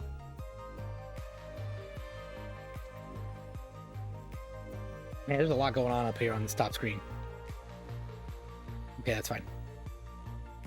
All right, what are we doing? What's our game? I'm gonna win it, and I'm gonna win it in just 1 minute. Oh, it's Guy Fieri! Look at him. There he is. I'm Guy Fieri, and welcome to our new contestant. That's my Guy Fieri voice. I don't know if I nailed it or not. We'll see. Good enough. We're rolling on out. Oh my god, can you walk faster? Is that the first minute is you walking there? You must win 10 competitions and you only have 3 lives. If you fail a challenge, you lose a life. Okay, so now take a look at the first blueprint. Okay, can I play the game? Can I play the game? Oh no, inflate the balloon with a microphone? Oh boy, here we go. Portable Flavor Town. Here we go. Where's my mic on here, by the way? Oh, right there in the middle. Okay, got it. You got it. I'm ready. Move on stage. All right. Move on stage. Okay, got it. Okay, blow on cuffs. Oh, I got touch and then blow. Oh boy. Okay, here we go. I'm ready. 3, 2, 1. Go.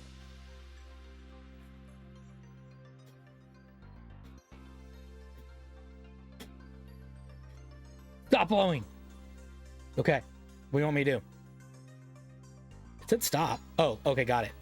Knock over as many glasses as you can. Okay. I'm gonna pass out.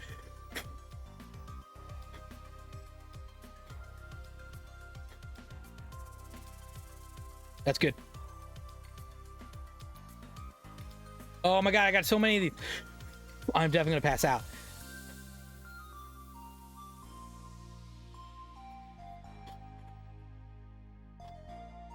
Okay. Oh my gosh. Oh my gosh. Takes so much air.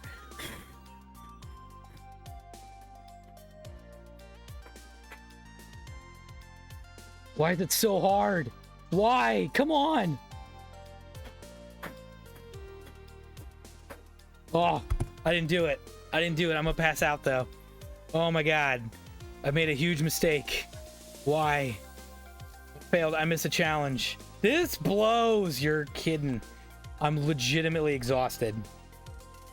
That's so hard. Okay, that's minute to win it. There you go. There's like a bajillion of those dumb DS games. I'm so tired. I needed a microphone button. Oh man. Oh. All right, let's play something without a microphone.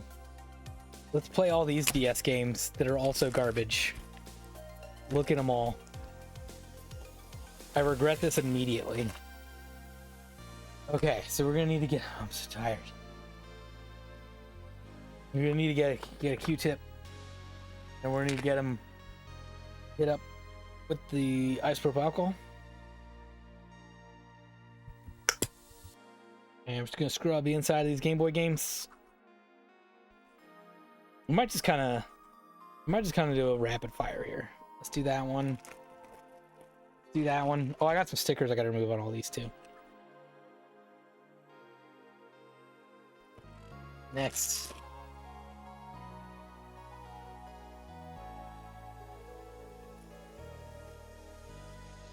Next, then we'll flop over to a new Q-tip side.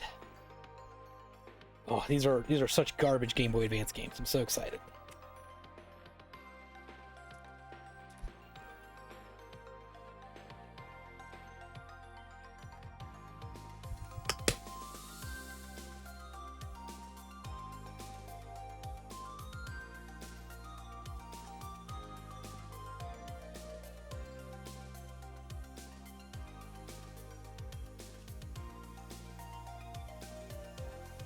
I'm gonna take out all these stickers. I'm hoping I get through all these games today. I have so much. I still have to clean off all the Wii games I haven't shown off yet, and all the other games. All right, last one. Maybe we just turn these ones on and just make sure they work. Maybe we skip the show off period. All right. All these have stickers that need to be removed, but we'll start with just powering them on and see if they work. I'm still out of breath from trying to inflate a balloon with a crappy DS microphone. All right, so there's lots of King Kong games that exist. This one might not be the worst one. That's our goal. Wait, hold up. That's not right. That's making horrible death noises. Maybe I shouldn't have put in the first one that I just cleaned.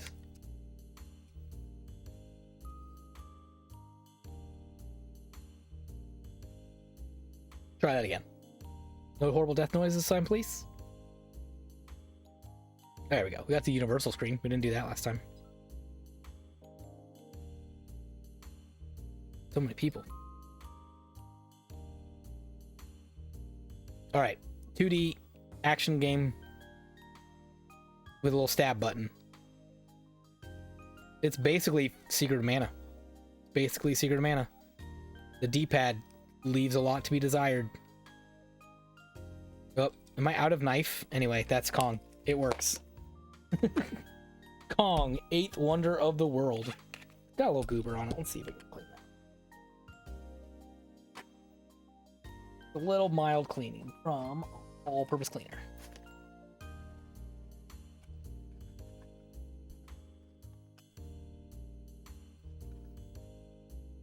Go ahead and do all these real quick while I'm in here.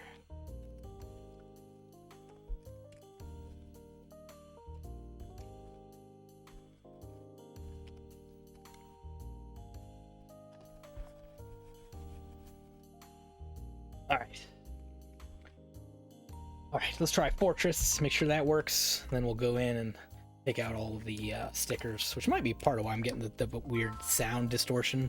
Might be the sticker pushing it on the side a little bit. So Fortress is a game I used to own a long time ago and traded it in because it wasn't a very good game. But the problem with every game I've ever owned and traded in is I regret trading them in. Because I'm like, hey, remember that game? And I'm like, not really, I don't have it anymore. And then I'm like, I want to see if it's any good. Did I hit 2-player by accident? I think I did. Hold up a minute. Let me try again. I was going through my stuff the other day, and by the other day I mean months and months and months ago, and found the manual for Fortress. So I must have bought it new for like probably like $30 or something, like a doofus. But I still had the manual for it, and I didn't have the game, and I thought that was weird. So I thought I should go get it again.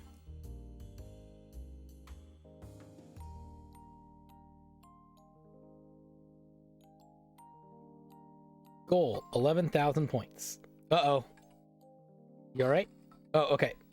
So it's like it's got like a little Tetris thing to it. Oh my gosh, my D-pad is fighting me so hard.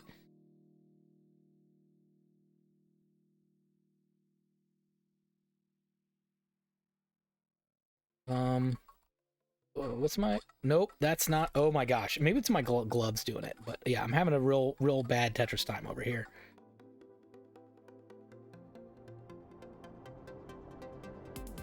Think I'm supposed to make blocks? I'm not really sure. Oh, that one. Okay, yep, that's okay. There, that somehow hit the down button. Okay, so up is the down button. Okay, so anyway, it's some sort of weird Tetris puzzle game. And it apparently has a finicky D-pad.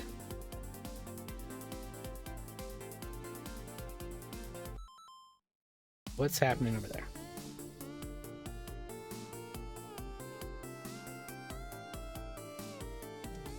Anyway, that's Fortress.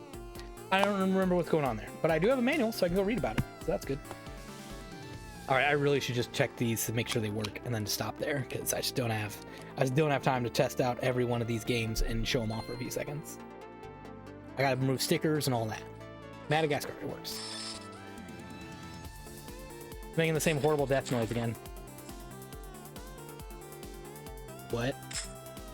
That's horrible. That's a horrible Death Knights. Oh, I think I see the problem. Maybe.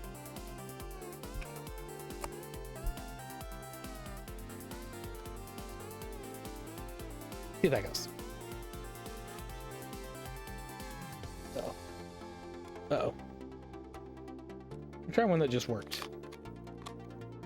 I think Madagascar might have just broken my Game Boy Advance SP forever.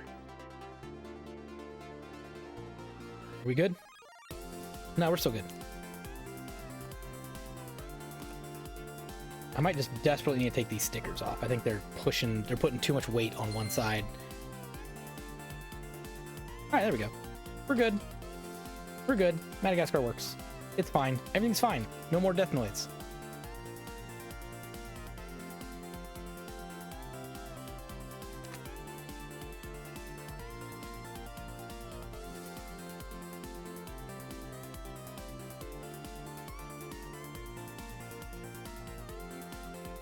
Konami. That's right, Frogger's Adventure. Do you want to play some Frogger? Yeah, you do. No, I don't.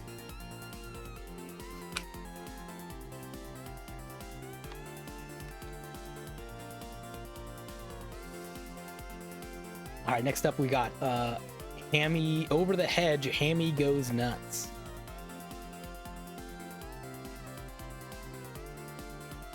And that's why you play it. Vicarious Visions. That's right, the Tony Hawk people.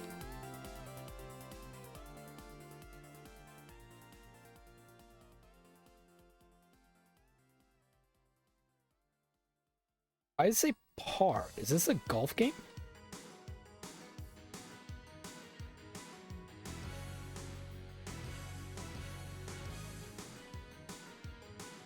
Oh my god, it's a golf game. Fake. No, maybe not. Yep, it's a golf game. Hold up. Hold up. Yeah, you point a little... What? It's a mini golf game from the Over the Hedge people. What? All right, that's all I'm showing you. That's all I'm showing you. That's right. Mini golf Over the Hedge. Uh-oh. I gotta take these stickers off. This is killing me. Jammed. Never had that happen. All right, no more of these going in without stickers. I need my hands for this.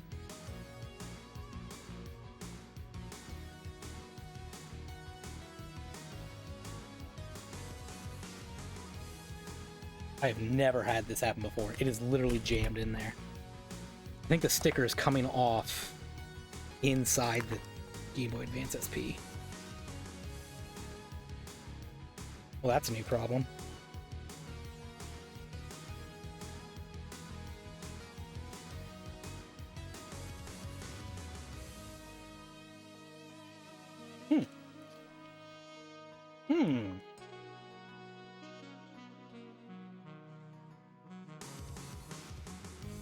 Okay, so yeah, so no more stickerless game or stickered games going in the Game Boy Advance SP. We learned an important lesson today.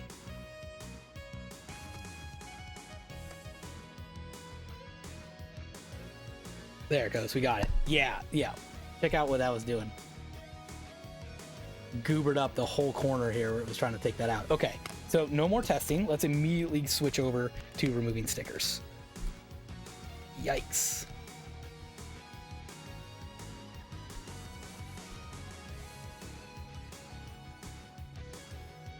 I do always take off the sticker before I put it in my Game Boy Advance SP. If I take the shortcut today and we learned an important lesson, don't do that. Just a tiny little sticker is enough to put too much pressure on your contacts. Changes the angles. Paper's too thick. Good news, it comes off clean. How you doing in there, Game Boy Advance SP? You alright, bud? I'm sorry about that. You alright? Alright, we're alright.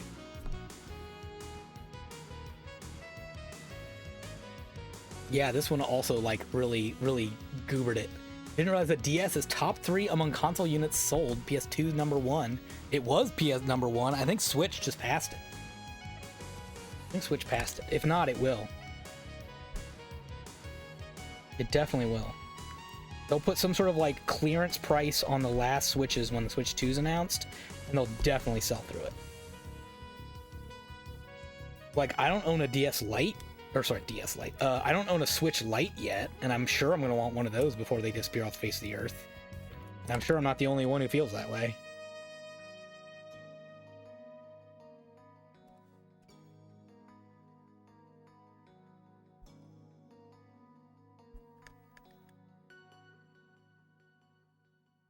The good news is these stickers are coming off pretty easily. I just got to get my plastic scraping tool under the corner, and then it does come off in one piece as it just rips on the corner. Whoops, making me look like a doofus. But yeah, they're pretty new stickers. They haven't been on there forever, like some GameStop stickers have. And they come off pretty cleanly, thankfully. Switch is now the GOAT. Yet Nintendo needs to stop making consoles and go multi-platform, according to the haters. You let that one 12-year-old troll who came into your channel really ruin you, didn't you, Jarbachob? One wrong person on the internet and Jared is still upset.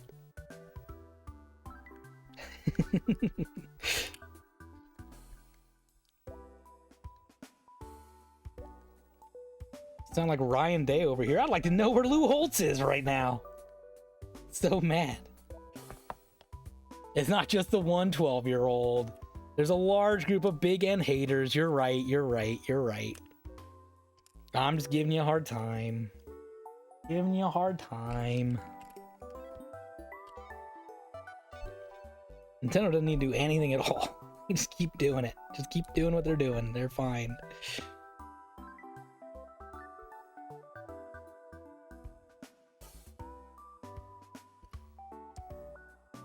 Jarbachob knows it. Jarbachob is screaming it.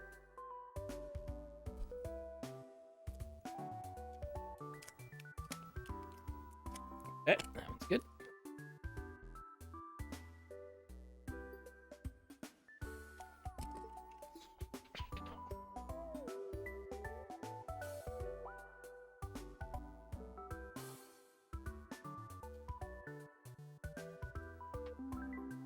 What? No! Am I picking up a Switch 2 on release? I plan on it. Yep, I plan on it. I have definitely gotten almost all the Nintendo consoles on release or close to it, except for the Wii U, which I never bought. And again, Jarbachob won't let me live that down. If you can get one. That's true. It may be a hard sell, but I feel like I have been saving up for it. I've always sort of, like, again, with my didn't buy a PS5 budget, that money is going toward a future Switch 2. One thing that's kind of interesting is I keep hearing people sort of talk about, like, what do you think the price of the Switch 2 should be or could be? And people are kind of saying a lower number than I think it will be. They're like, man, I hope it's like $300 or like $200. And I'm like, I think I would not bat an eyelash if it was $400. I would just be like, yep. Yeah, $450, $500. Okay, what did I not try? Duel Masters, I'm gonna make sure that works, and I think Shrek 2, I'm gonna make sure that works. Jarbachob says he's getting one if possible. Do I really want to know more about the hardware, or sort of more about the software than the hardware? Yeah, that's, oop, didn't boot that one up. Let's reseat it. That's a really big point, is, again, the, you know, both the Nintendo DS and the 3DS both did not have, very good launch lineups. They fixed it with the Nintendo Wii for sure, had a much better launch lineup. Wii U probably didn't have a very good one. Switches was pretty good. Alright, Duel Master works. More card games, heck yeah. And then Shrek 2, I think that's the one I need to check. See, I won't fork out that much cash on release, but I probably will. Yeah, the other thing is, I think we're also really past the days of, like, Christmas bundles. That was such a big deal 10, 20, 30 years ago, whatever. It would be like, oh, get the Christmas bundle that comes with 4 games or an extra controller, or it's $50 off this time of year. I just think they don't really have that anymore. Whoa, we got 100% clear on here.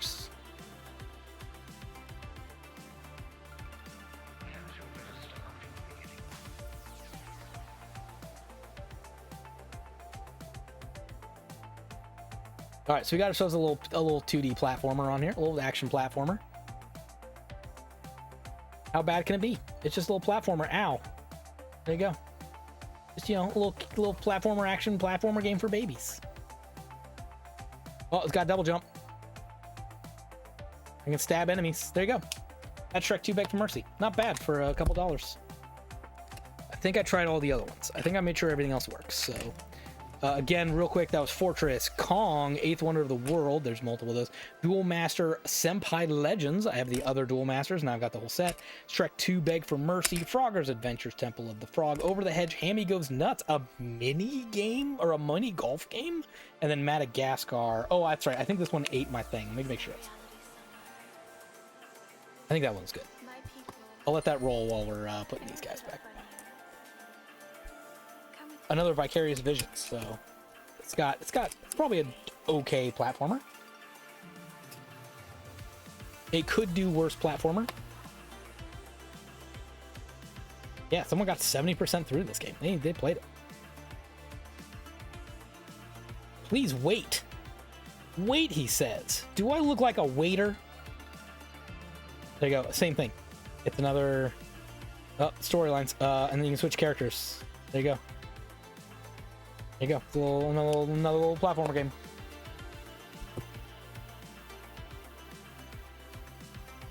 Mr. Mullet Gaming says Microsoft is done with hardware. Wow. I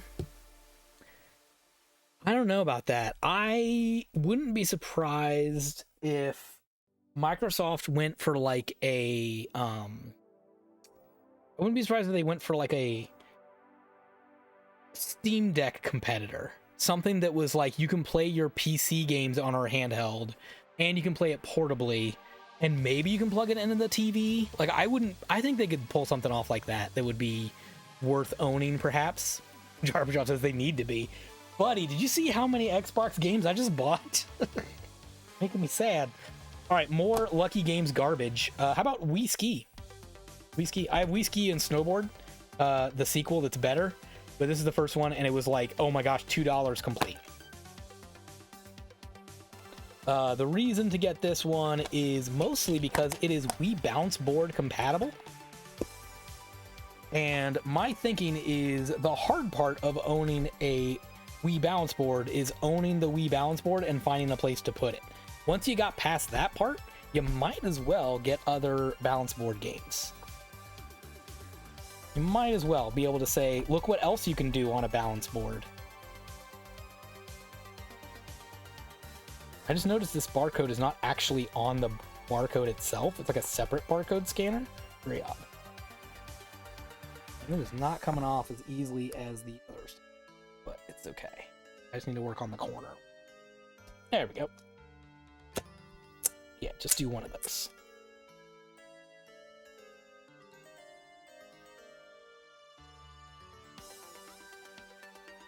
Small says no. I mean, they have to keep the cash going. They have the cash to keep going. Sorry, I apologize. Oh man, it's got a little bit of goobers on there. Dude, a Windows-based portable is going to be so inefficient compared to a Linux-based system. Probably. And yet, will that stop Microsoft? Probably not. See this game everywhere. Wii Ski. Yep. Yep. Yep. It was like $2. And I got a bounce board, so I might as well get bounce board games. It is 4 players. It could be the next Snowboard Kids. You don't know. You don't know. Linux gaming in the next 5 years is going to take off. Could be. Could be.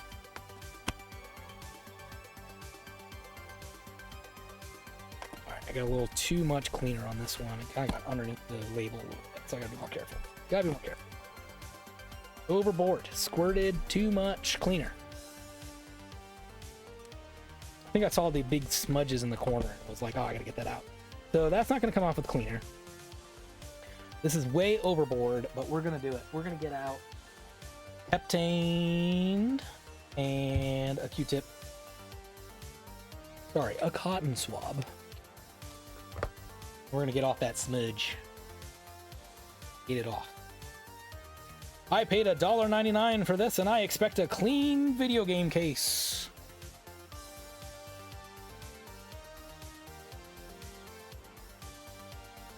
Quickly wipe that back off.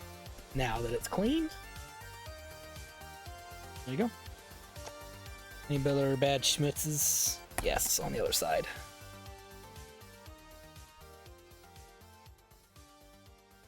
I think they had one of those like old-timey GameStop permanent stickers that they put on these games sometimes, and it was the last copy. I think that's what was on here at some point. They did their best to get rid of it and didn't get all of it. Oh yeah, I can see a little bit of a residue of one. Well, my zoom's not working, but there's a little piece right there. You can just barely see it of old-timey sticker still left. I think that's gonna have to live there. I don't think I can get that off at this point. Ooh, I might try it. Before I spill it all over itself.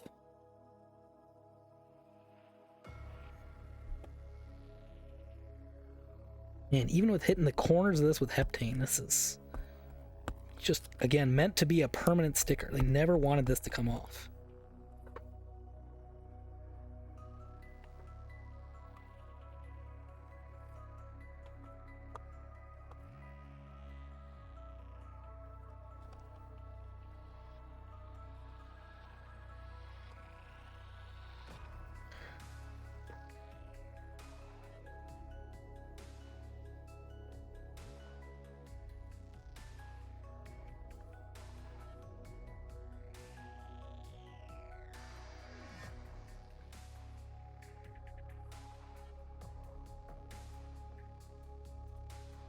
Oh, we got it.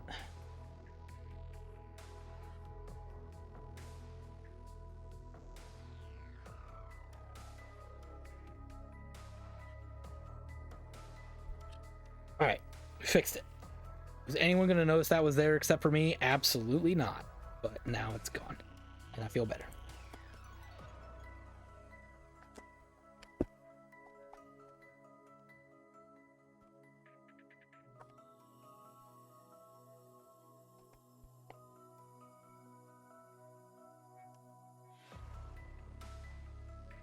Phew. All right, that was a lot of work for Wii Ski.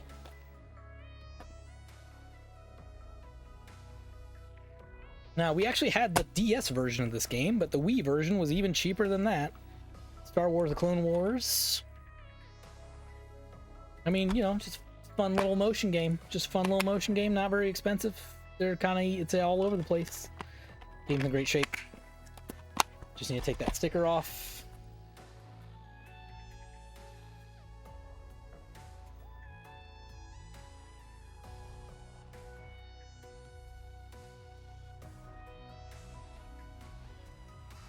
Those Wii Ski games are all gummed up. But yeah, at some point I really like, it's almost like I want to, like, I have this like vision of myself that's never going to come to fruition. It's never going to happen. But to like be a YouTuber or someone who can say, all right, thanks for coming to my channel, y'all. Here's a 30-minute video where I go over every Wii balance board game that exists. And I tell you which ones are good and which ones are bad. Like which ones are worth the price and you gotta get one, and which ones are garbage and you should avoid it no matter what. There's just a small part of me that says like I should get all the Wii balance board games. Just so I know which ones are good and not good. So I can tell other people what's good and not good. Does anyone actually care about this these days? Absolutely not. Absolutely not. Would that stop me? I don't know, maybe, but probably not.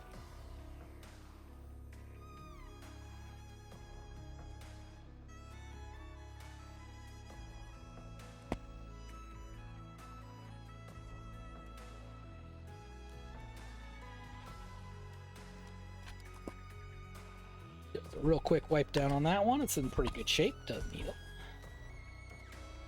Same thing with the Kinect, by the way. Like, I've got an Xbox 360 Kinect, and I kind of want to be able to show off all those Kinect games. And by show off, I mean, like, I don't know, just know which ones are good, know which ones are bad. But especially like this time of year when it's snowing outside, like, I'm not going to go outside and get any exercise. I'm not going to go outside at all. But like, what if I was like, oh, you know what I could do is play like Dance Central and get some of that exercise back in. Here you go. Another duplicate. I got the Wii version of Guinness World Records, the video game. Jarbajob, this might be Memorial Madness material right here. You could totally be like, hey y'all, we're all gonna play Guinness World Records, the video game, and just play dumb multiplayer mini games. This could be wheel material. We have an awful block this year where we play bad games. Who knows? This could go on there. Bring in all the kids want to see adults playing 20-year-old Wii games, let me tell you. All right, they're not 20 years old, they're 15 years old.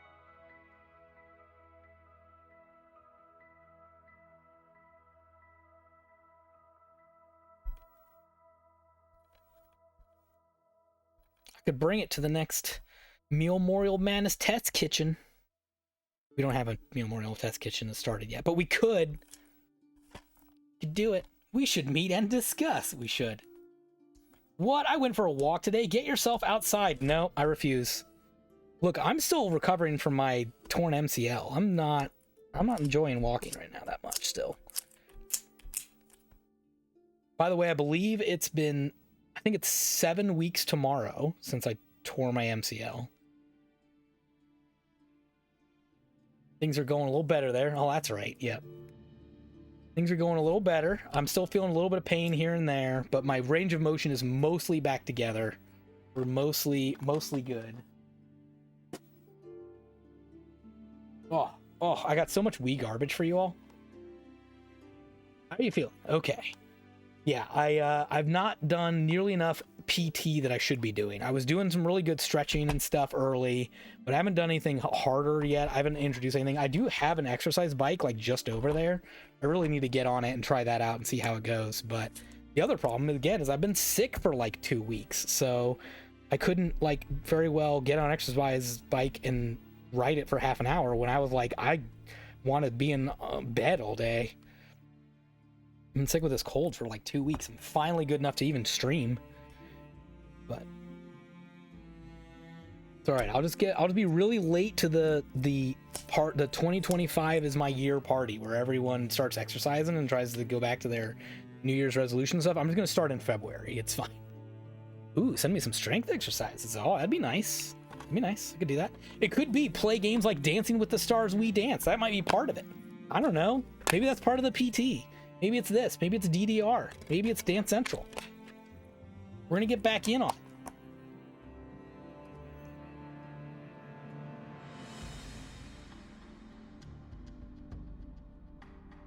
I'm gonna be like a telemarketing goober. It's gonna be like, yeah, I lost 15 pounds with the Wii Dancing with the Stars Wii Dance program.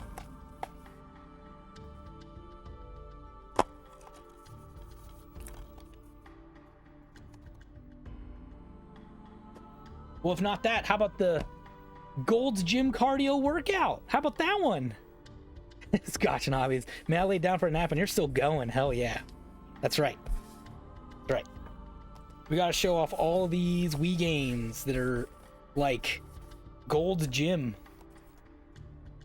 cardio workout. I'm still missing one, by the way. There's another cardio game I gotta pick up at some point, but the price was too high. It was like $5. I was like, ooh, too much. Get down to like 250 and we'll talk.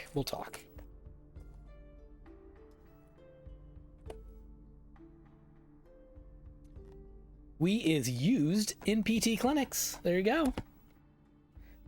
Wouldn't be the first person, I'm sure. Oh, that's just gonna come right off. Thank you, sticker.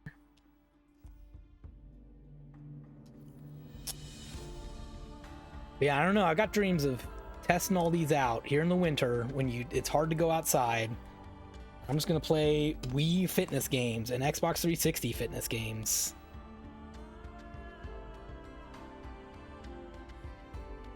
I'm gonna be able to tell everyone what are the good ones. Oh, there's a little Schmitz right there.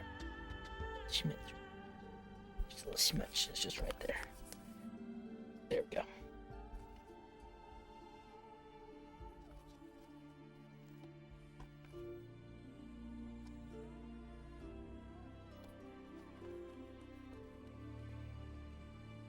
Nope, that's gonna need.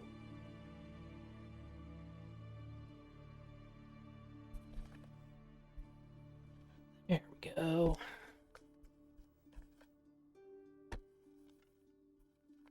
Gotta make sure that my Gold's Gym cardio workout is in the best shape it can possibly be in. It's very important.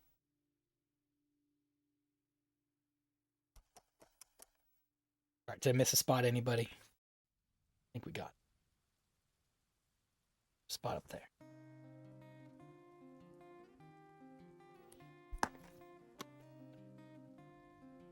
What I'm saying, I'm gonna set up my bounce board, get it ready to go. Then I can just rifle through all of these fitness games and give them all a shot. One a day. It'd be an inspiration to us all. I just gotta figure out what you're gonna play this afternoon. Scotch and Hobbies? Oh, I know. Oh, I know. The choice paralysis is so hard. All right, here's another food-based game. Cake Mania in the mix. I've played Cake Mania on the DS. I've never played it on the Wii. This was, I think, another like $1.50 or $2.50 or something, like a real cheap pickup. Just real cheap. But I am a sucker for these sort of time management games and mini games and stuff like that. I think they're kind of fun. They're kind of stressful, but they're kind of fun. And I'll be sad when the like genre doesn't exist anymore.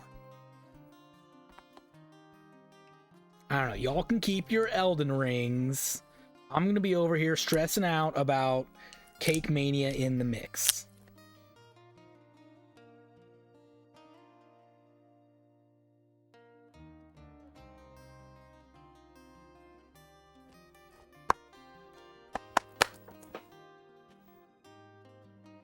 Here's another one that got really cheap. Really cheap. Bust-A-Move Bash. 8 players. 8-player Wii game? Are you for serious? This game was stupid cheap. I know it's not a good Bust-A-Move game, but how bad does it have to be like, that's not even worth owning? Like, I wouldn't even take it for virtually free. How bad does it gotta be? It's got 8 players. 8 players could all enjoy how bad it is all at once. Just not a lot of 8-player games out there. Let me put it this way. If Baseball on the Game Boy can be sought after because it has like 16-player multiplayer on it, why wouldn't someone say, wow, there's an 8-player Wii game? That could be our future. And I'll be ready for that future. I'm like, I got it. I'll show you. We'll play Bust-A-Move, Wii Move Bash, whatever it is. We'll play it. It does need some cleaning though. Got some goofs. Got some goofs on it.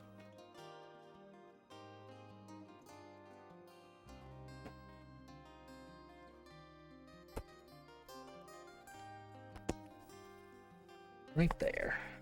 What's that goof about? What's that? I might need to scrape that.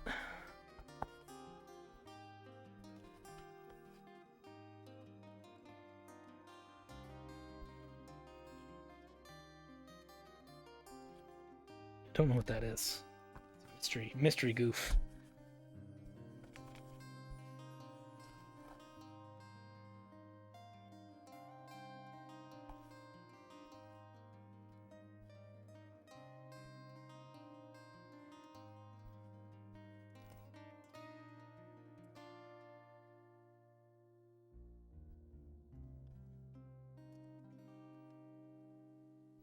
I think we got it. Close enough, anyway.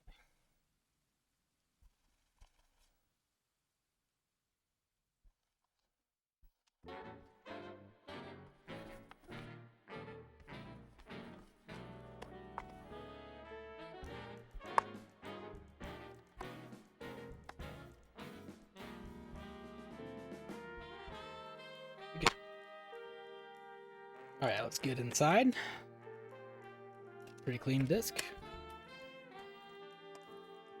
Yeah, real happy to add that one to my collection for real cheap.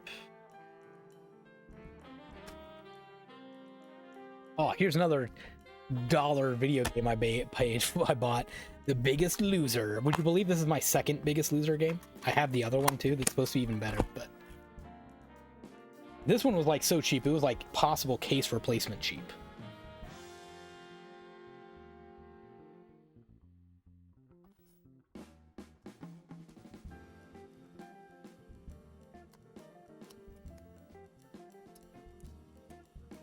But yeah, another balance board game, so maybe. Cartridge Club is playing Shining Force. That's always an option. Starting it tonight. Man, I do like Shining Force a lot. And I don't remember it that well.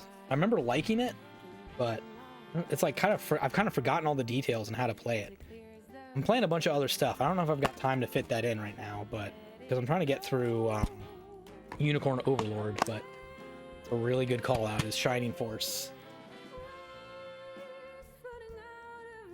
Shining Force 2, Heart Icon. So I played a Game Boy Advance Shining Force. What was that one? I can't remember if that was a remake of the first one or the second one. Don't think I want to play Shining Force. Oh, here's one. I can't believe I didn't have this in my collection already. Another first-party Nintendo game I forgot about. Completely forgot about this. Big Brain Academy Wii Degree. Like, again, another game kind of like Wii Ski. You see this game everywhere. Everywhere. And yet I never saw it, you know? Like, I never acknowledged its existence. Until it was on sale for, like, again, like, I don't know, less than $2 complete. And I was like, well, wait a minute. Hang on.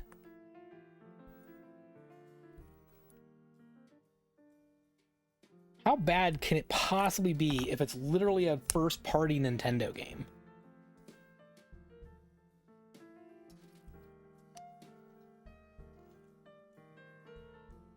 Can't possibly be that bad, right? It's in great shape. Doesn't need much from me. It even has the like registration card in it. Yeah, with those like Nintendo shop points and the pins. I'm afraid to put it on camera, but it's got that registration card, got the whole manual, got the whole deal. I don't know, I feel like that could be fun for 1 or 2 days. It's got even like a 2-player multiplayer in it for some reason. Oh, hang on. Got a schmutz. It's got a schmutz. You gotta clean it off.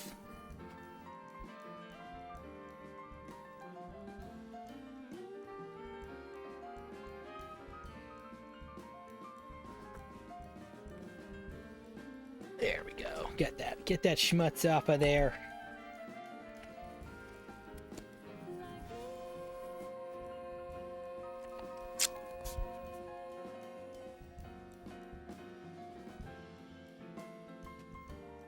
Oh, I don't know if you all are ready for this combo. We got All-Star Cheer Squad 1 and 2. That's right. That's right. That's right. Why stop at the first one when we can get the second one? Why get just the second one when the first one's only a few dollars more? Now I'm gonna play all the All-Star Cheer Squad games and let you know which ones are the good ones or the bad ones. Because I know you're all wondering, like, you know, I was really thinking of getting those All-Star Cheer Squad games, but I don't know which one's the good one. Oh man, that sticker's old. Oh boy. Oh, that chunked off real bad. That was not a pleasant pull. Oh, we might have to get out the Goo Gone for that one.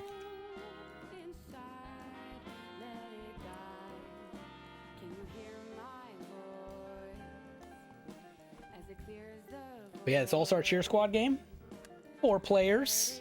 Wii balance board. You're living the dream with these Wii games. So, yeah, I don't remember if I said this part earlier, but this was my 40th birthday present to myself. I know, very sad, right? Some people are like getting real good stuff, and I'm like, I'm finally gonna go in there and I'm gonna go buy those $2 Wii games I've had my eye on for all this time. If I don't do it now, those might be $2.50, perhaps $3 later. I don't want to pay those prices. The time to act is now.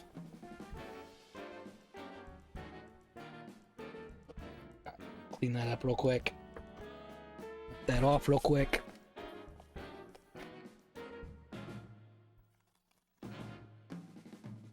Sweet.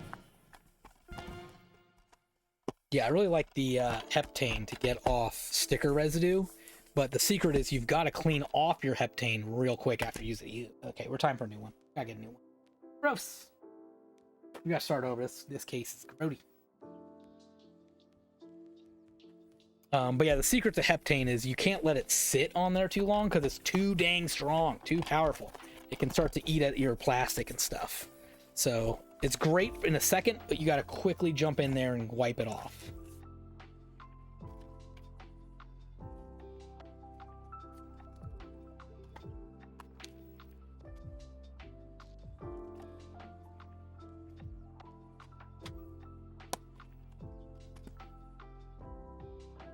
There's our first All-Star Cheer Squad. Here's our second All-Star Cheer Squad. Side. Actually, wait, does it? Hold up a minute. Oh, this has been resurfaced. There's a tiny little, it's not going to zoom in, but there's a tiny little white circle on the inside of there. On the outside, there's a tiny little white foggy goo on the outside of that too. This has been through a machine. Someone resurfaced this. Left a tiny bit of residue behind. Should use a much gentler cloth on this than a paper towel,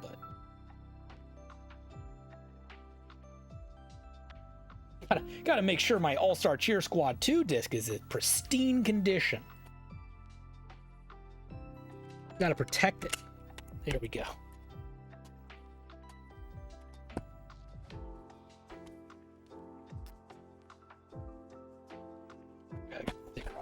Still. We'll see how stuck this one is compared to the last one. The last one we got off okay. Well, the last one was a little rough. It left some pieces.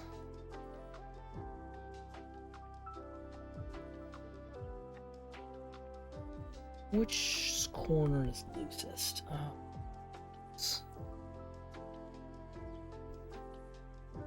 That one's okay. How about this one? Last chance. Nope. We'll go with this one.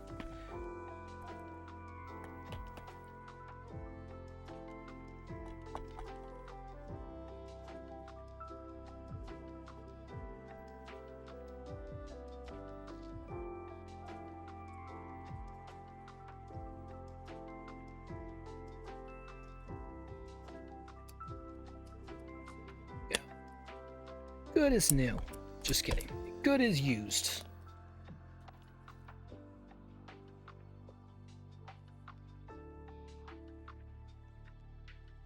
All right, how we doing back here? Just a little bit of schmutz up here in the corner to take care of.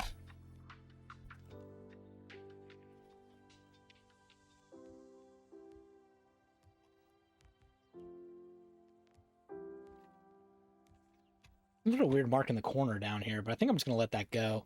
Might be permanent marker, maybe. Well, it's kind of coming off. A little bit of elbow grease. Even if I just make it smaller, that'd be good. Yeah. What's that? Can I scratch it off?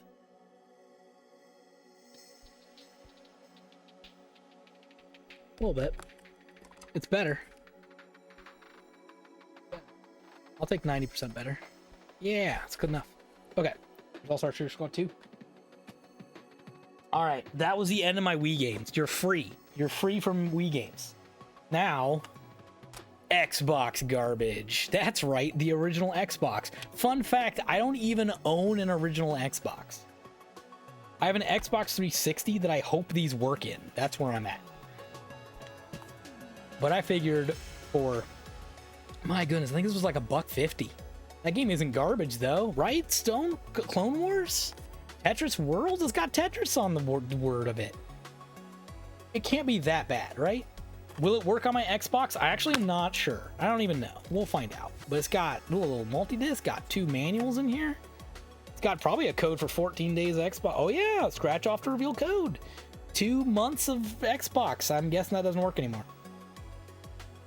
It does say offer valid until March 31st, 2004. So, I don't know, man. We'll see if it... Well, I might scratch that off for funsies, or I might keep it intact. I don't know.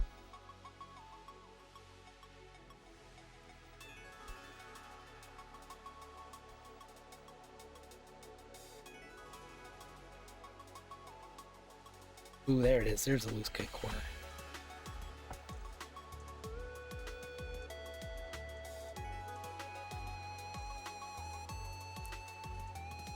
But yeah, I used to like kind of like notoriously look up like, ooh, is that game backwards compatible on an Xbox 360? And at this point, I kind of stopped.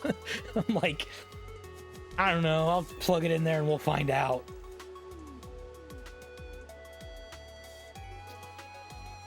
We'll just find it. It's cheap. It's for $1.50. It'll be faster for me to plug it into my Xbox 360 than it will be to look up a list and believe it's true.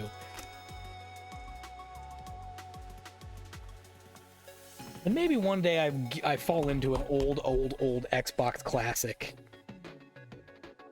system. Maybe I'll find one on the side of the road one day and I'll be like, I'm ready. I already got Star Wars, Clone Wars, and Tetris Worlds, so I'm good. Mall Gaming says, all right, Charlie, fun times. I need to head out. Have a great day. Thank you so much for coming in, Mr. Mall Gaming. Hope you have a great day, and good luck with all your other streams that you're doing.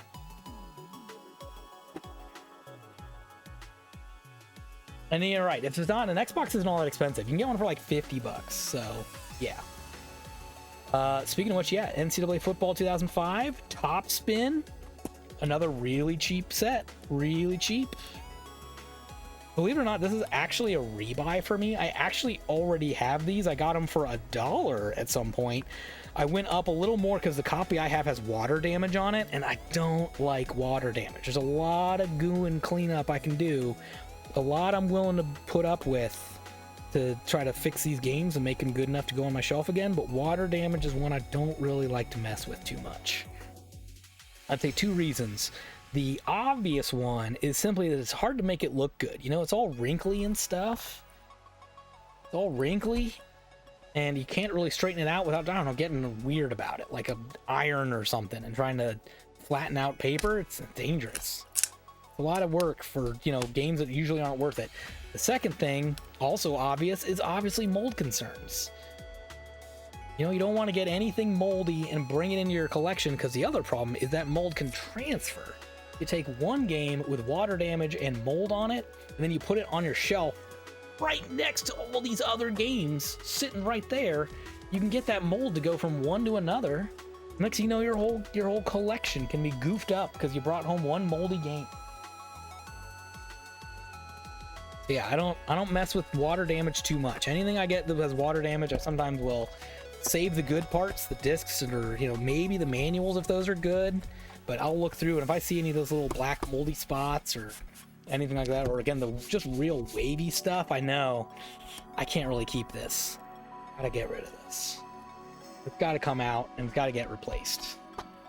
So for a very cheap price, I was able to get this double collection, and I can just toss my other one. I can just toss the other one if I want, and just replace it with these two. In really good shape.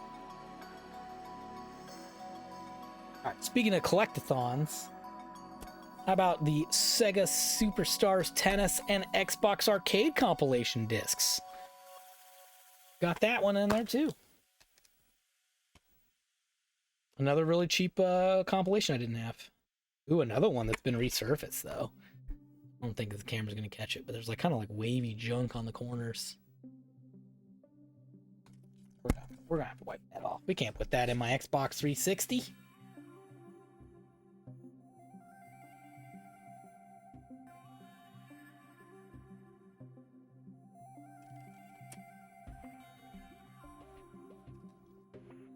Sonic's got the same problem.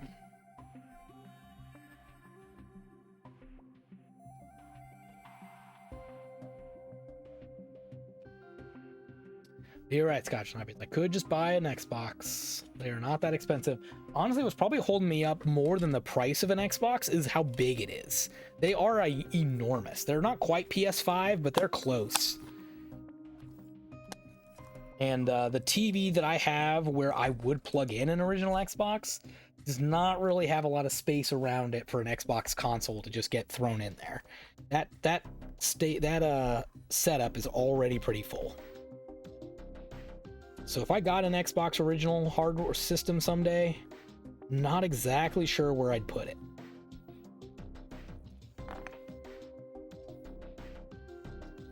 They are big.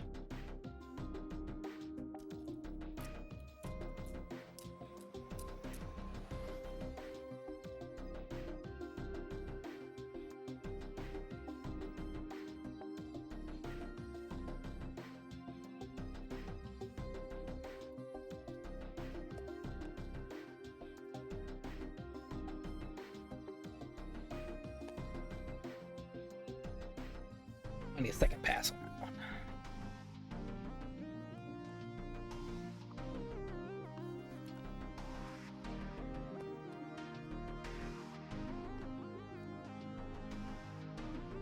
Yep. We're off of that one. Good clean, good clean. Way to get that off. Not put that in your collection like that.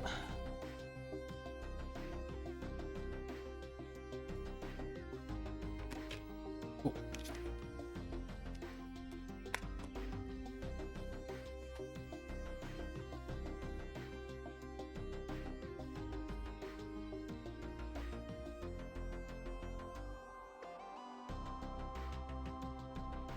All right, here's another fun one.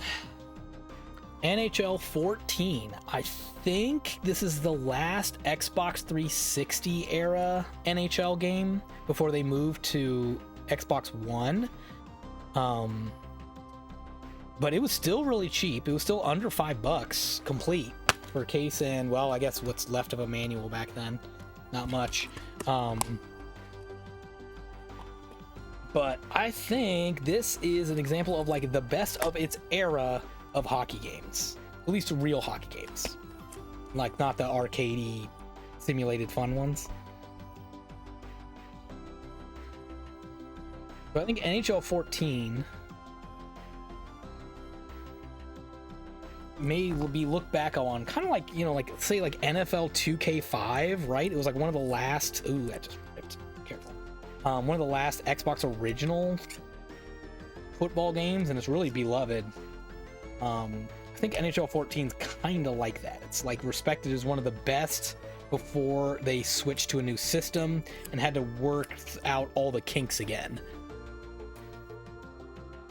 Max told me I need to play NHL Hits on PS2. I do have NHL Hits 2002 on Nintendo GameCube.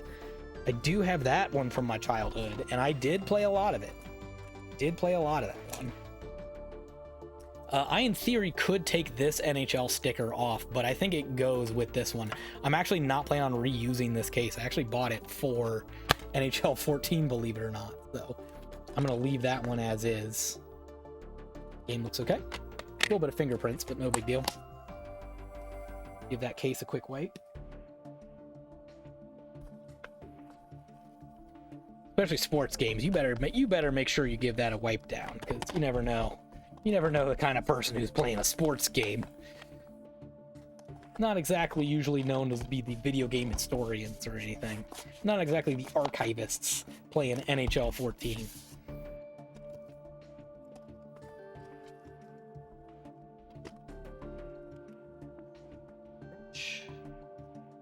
There you go. Got a bunch of NHL games in my collection, but not 14. Now I do. All right, next up we got some more Kinect games, kind of like the Wii Balance board I was talking about earlier. Once you've got the Kinect set up, you might as well buy games for it. So here's Zumba Fitness Core. Another exercise opportunity for me. Maybe it's how I help PT and get my knee strengthened, get it back to going again.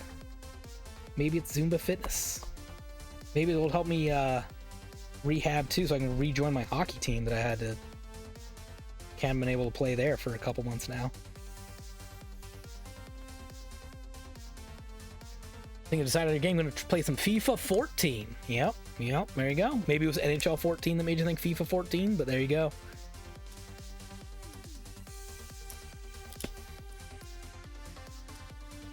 Gotta pick that little tiny piece off.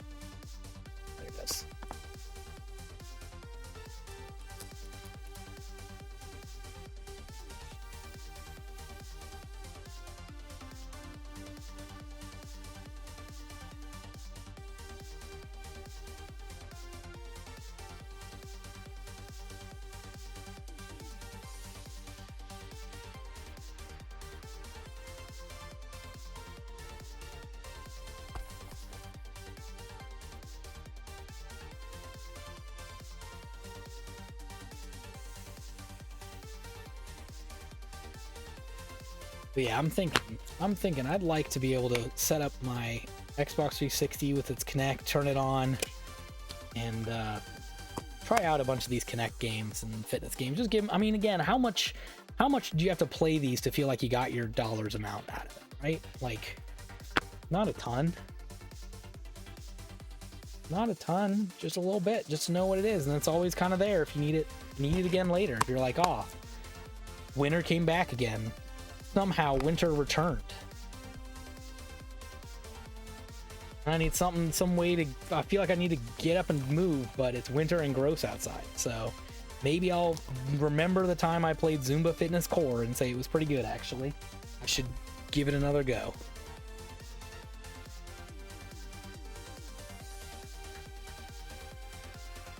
How about Motion Sports Adrenaline? I think this is the lowest Metacritic score I got.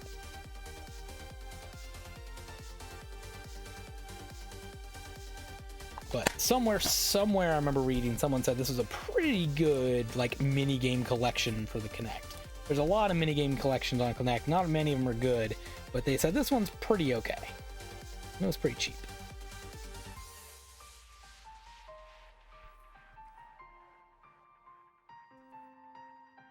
There we go.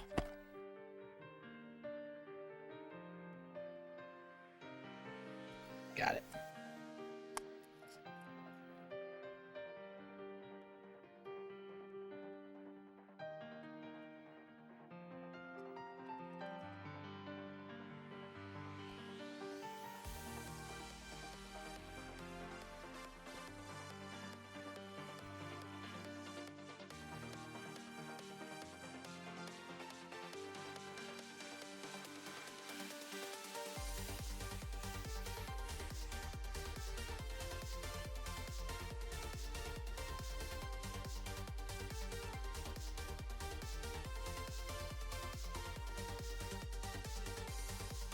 Another thought I have about the fact that I've been away from streaming for so long too is I'm behind on my playlist.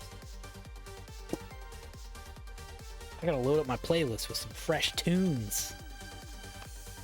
Next one up is Just Dance 2014. I think this is the last Just Dance before they started adding microtransactions all over the place.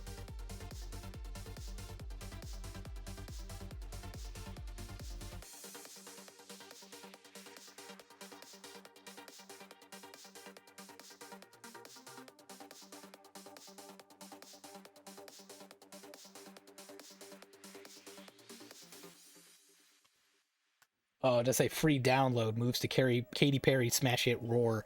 Maybe not. Maybe it did have electronic or downloads that I missed before the system went down. RIP Xbox Store. I've been thoroughly enjoying the tunes I'm coding over here. Nice, nice.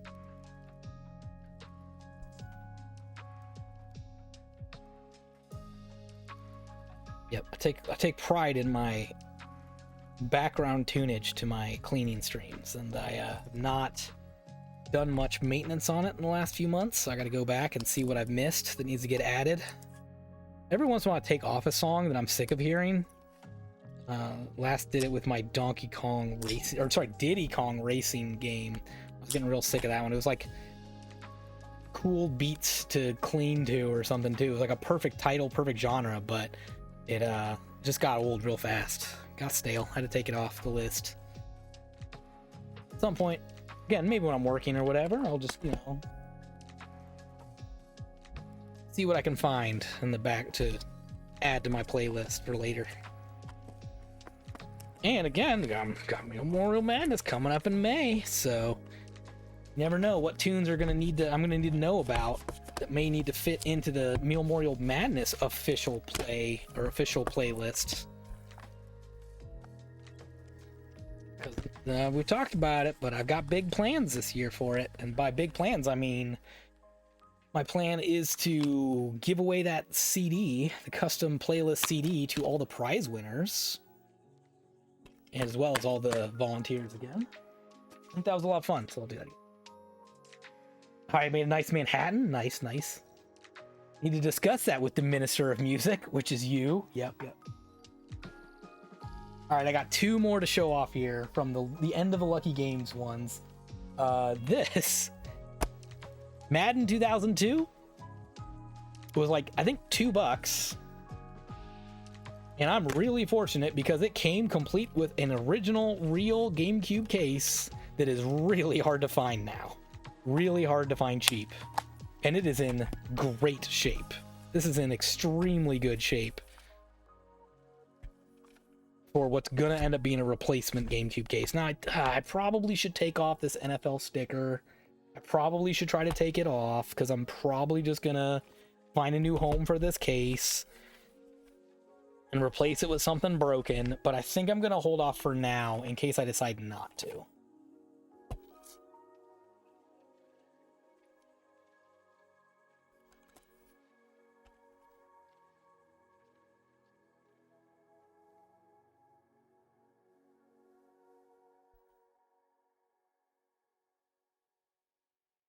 That's true. Another thought with the music I forgot about too is I like to test out that music on my stream when I can and make sure nothing gets hit for a copyright thing. It's never a strike, but I sometimes get the like, oh, your thing got muted or something like that, which can be really frustrating because it's like the person who's saying that is wrong. They don't own the rights for it. They're just, you know, thieves.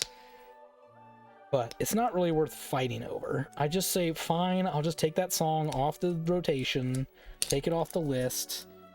I'd like to make sure I do that before Memorial Madness comes around, so I don't have to worry about, are there any hidden songs in here I don't know about that are going to be problems?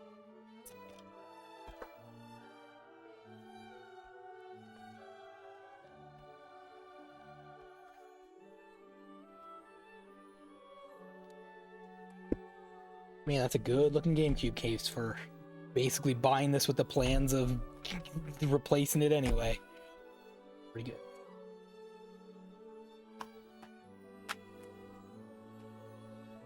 And then the final GameCube game I got, this one actually for me, Dave Mirra Freestyle BMX 2. It's basically a Tony Hawk clone and pretty cheap. Not as cheap as it used to be. This game used to be like $3 all over the place. And now it was like, I think 8. It was less than 10 for sure. So I paid a little bit for it, but it's just hard to find GameCube games these days for cheap. So this is one of the few that's left out there that's still under $10 and pretty good. Went ahead and added this to my collection before it got unobtainable.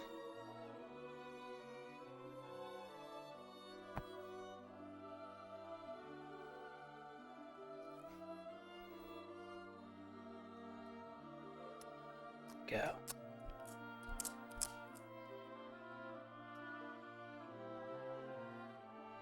And then this feels a little gooey, so we're gonna have to definitely.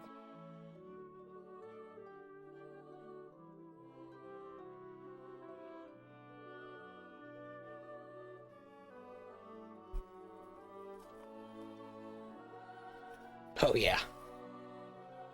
Oh yeah, this is gonna take 2 passes for sure. This is just the first pass. You can like visibly see this one where I've cleaned and where I've not cleaned. This one was grody. Oh, colors, gross.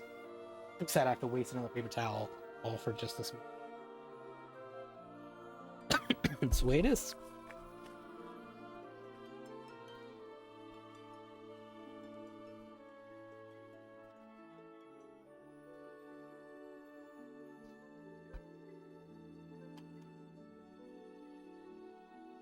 Yeah, this is bad.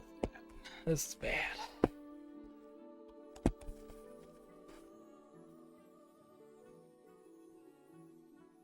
what the inside looks like. Well, we definitely got a resurfaced disc. Kind of see the smearing white tops of that one. Yeah, I got a white circle on the inside there that needs to get removed. Sloppy job. In fact, you can even see it on the inside of the case.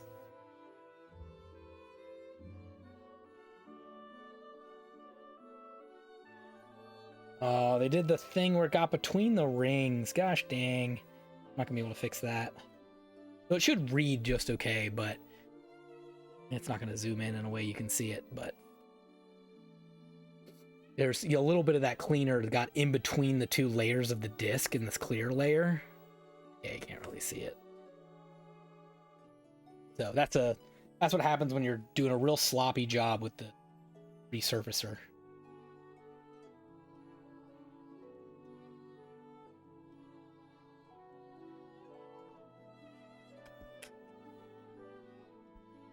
What can you expect with an $8 GameCube game? Sphere. Everything else looks up. Just that one little spot of residue up there. Oh, nope, there's some more right there. That is cleaner from a disc. That's a disc cleaner residue. That's what that is. Good news, it just comes right off. It's no big deal, but the principle of the thing, man. You're gonna resurface that game, you gotta be careful.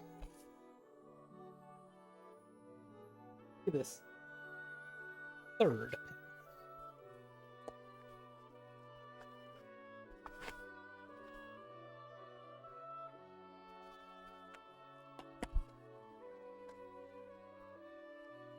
Yeah, the corners especially need a little bit more attention.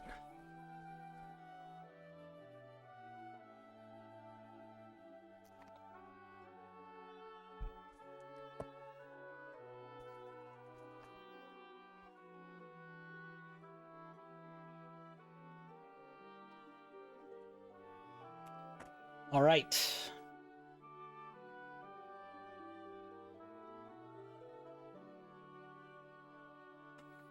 I think that was all of them. Oh, wait, I have one more. I lied. I have one more. In that Lucky Games order, I also decided to go with a Nintendo controller. Just a first-person Nintendo controller. Forgot about this. My first-person Nintendo controllers are in real bad shape. I did not take care of them when I was a kid. I've got fraying up here. It's real not good. These buttons feel pretty good. This feels pretty good. I'm pretty happy with that. I think they even did a pretty good job cleaning it off already.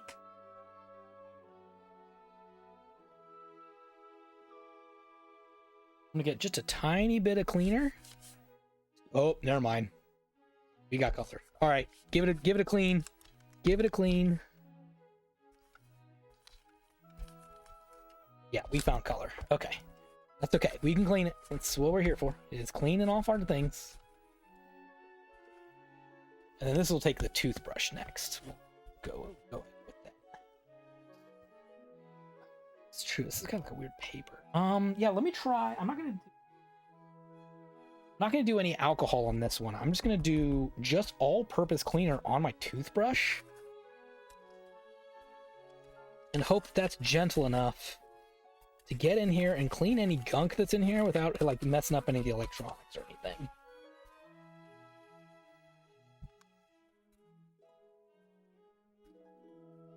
Yeah, especially that part back there. That really enjoyed the toothbrush.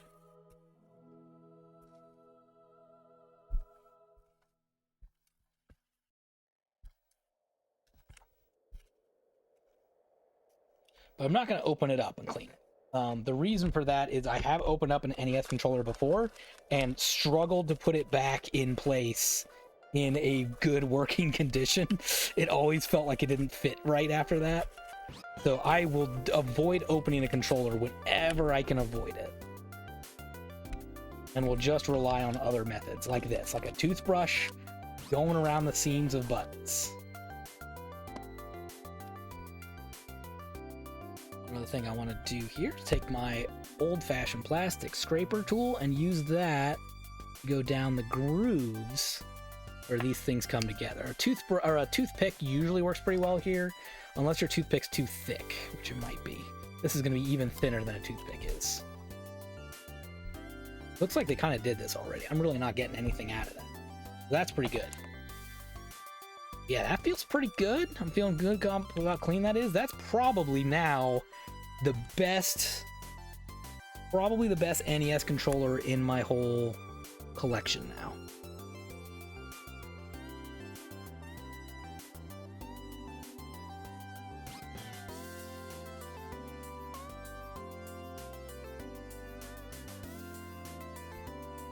I might plug that in with my Tiny Toons Adventures 2 back there to test it out, see, make sure it's working.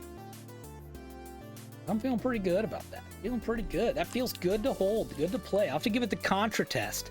I understand this is a new thing I didn't know about, but there's apparently people give it their controllers what they call a Contra test, which I think is you basically, I think it's has something to do with going like ducking and then going left and right and trying to make sure that your guy moves correctly the way you anticipate it would without any sort of stray movement, any directions you wouldn't anticipate. So I'll play it with some Contra, which I've always struggled with. See how it plays. Let me also just scrub those connections just a little bit too.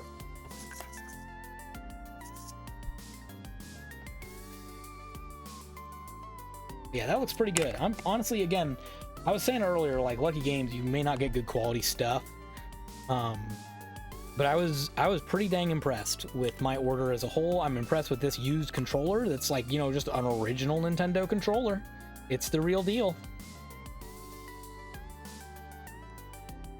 and it came in pretty good shape. So as long as it works, you know, I'm pretty good, pretty happy with that. So. I think my entire Lucky Games order, if I remember right, for all of those games and this controller and everything else was like $140 or something like that for a ton of games. Just a ton of games. Let's go ahead and do the lightning round where I show you off all the stuff I got then. How about let's do that as we wrap up here and get near the end. So we got this NES controller. From eBay, we picked up the Tiny Toons Adventure 2 that's back there. Oh, which I now notice is glitched out, actually not working right. I need to actually reseat it probably. We finally got Quest 64, a game I will probably regret owning, but there you go. We got Fast Food Panic on the Wii. Cheaper on eBay than it was on Lucky Games. And then we got a Lost Kingdoms on GameCube without the original artwork, but it does have the original manual. It does have a GameCube case, and it's got a disc in just fine condition. So that was our eBay lot.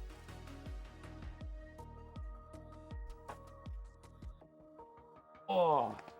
All right, for birthday Christmas, here's the rapid fire. We got Super Mario Party Jamboree. We got Classic Heroes 1 and 2. We got Prince of Persia: Lost Crown. We got Wildermyth. Really looking forward to that one. We got Sea of Stars. We got Stanley Parable Ultra Deluxe. We got Pikmin 1 and 2. We got Super Monkey Ball Banana Rumble. We got the Bitmap Bureau collection with Xenocrisis Battle Axe and Final Vendetta. We got Mario and Donkey Kong. We got Paper Mario Thousand Year Door. We got Monster Hunter Stories 1 and 2.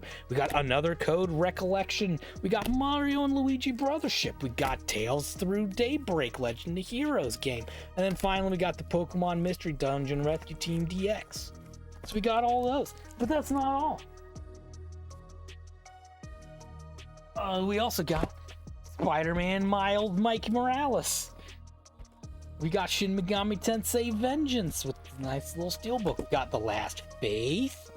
We got Kena Bridge of Spirits. We got Sandland. We got Sonic Frontiers. We got Star Wars Jedi Survivor. We got Blasphemous 2. We got Elden Ring. We did it. We bought the Dead game. We got Armored Core 6 Fires Rubicon. And we got Dragon Quest 3 HD 2D Remake. All those were our birthday, Black Friday, Christmas presents that we got. Garbage. All right, and then from Lucky Games, here's our Wii collection. We got All-Star Cheer Squad 2, which you can't get without All-Star Cheer Squad 1. We got Big Brain Academy Wii Degree. We got Biggest Loser. We got Bust a Move Bash. We got Cake Mania in the Mix. We got Gold's Gym Cardio Workout. We got Dancing with the Stars We Dance. We got Guinness World Records, the video game. We got Star Wars The Clone Wars, and we got Wii Ski.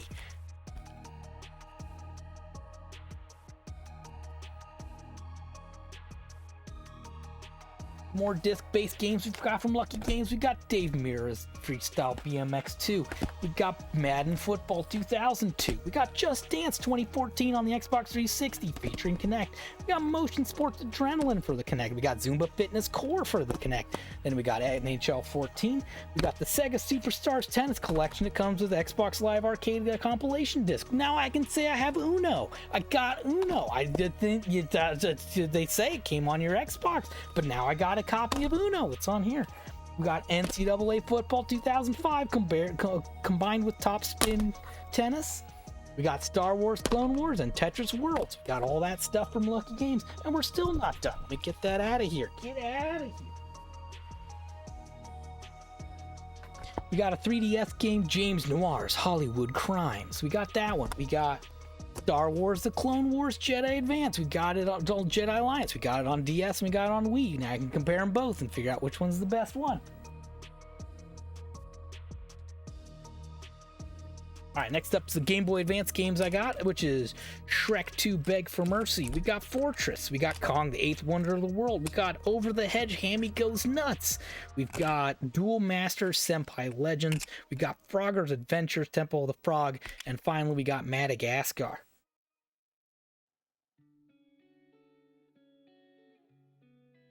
All right, and then we're going to top it all off with our final loose DS collections. We had, oh, can't see it, Elite Forces Unit 17, so Unit 77, sorry, Quantum of Solace, we got Monster Bomber, we got Sushi Go Round, we got Sumiki Block Drop Mania, got Flipper Critters, got Minute to Win It. I already regret buying that game. We have Raindrops. We've got All-Star Cheer Squad. You can compare the whole set, see how they all are. You got Defending the Penguin, a tower defense game. We got new International Track and Field. We got Guinness World Records video game on DS. And then possibly the best hidden gem of the lot, Ultimate Band for 84 cents. Another music and rhythm game that you can enjoy on your DS. That's it. That's the lot. That's the whole thing. That's all the games. We cleaned them all up. We got them good to go. They're ready to go in my collection now. Tired. Exhausted. That was a good stream. We had a good time. So thanks so much everybody for coming by and watching my stream. Happy to be back. Happy to have the fiber internet again to make it all a nice quality stream with 0 drop frames the whole stream. Unbelievable. No one's ever heard of a Sir Chadley OC stream without drop frames. You can believe it. Here it is. It's the future. The future is now. Oh man, goodness. All right. Yep, that's going to do it for me. Thanks everybody. Hope you all had a great time here. Hope you have a great rest of your weekend. Hope you have a great week ahead and hope you have a great time enjoying your games. I will catch everybody next time. Thanks again, Jarbachev and Scotch and Hobbies and Mr. Mullet Gaming and Blinkoom and Weirdo Mama was in here enjoying the chill stream. We had so many people come by and saying hi. S-Pac was in here. It was great times. Thanks so much, everybody. I will catch you all next time. Bye.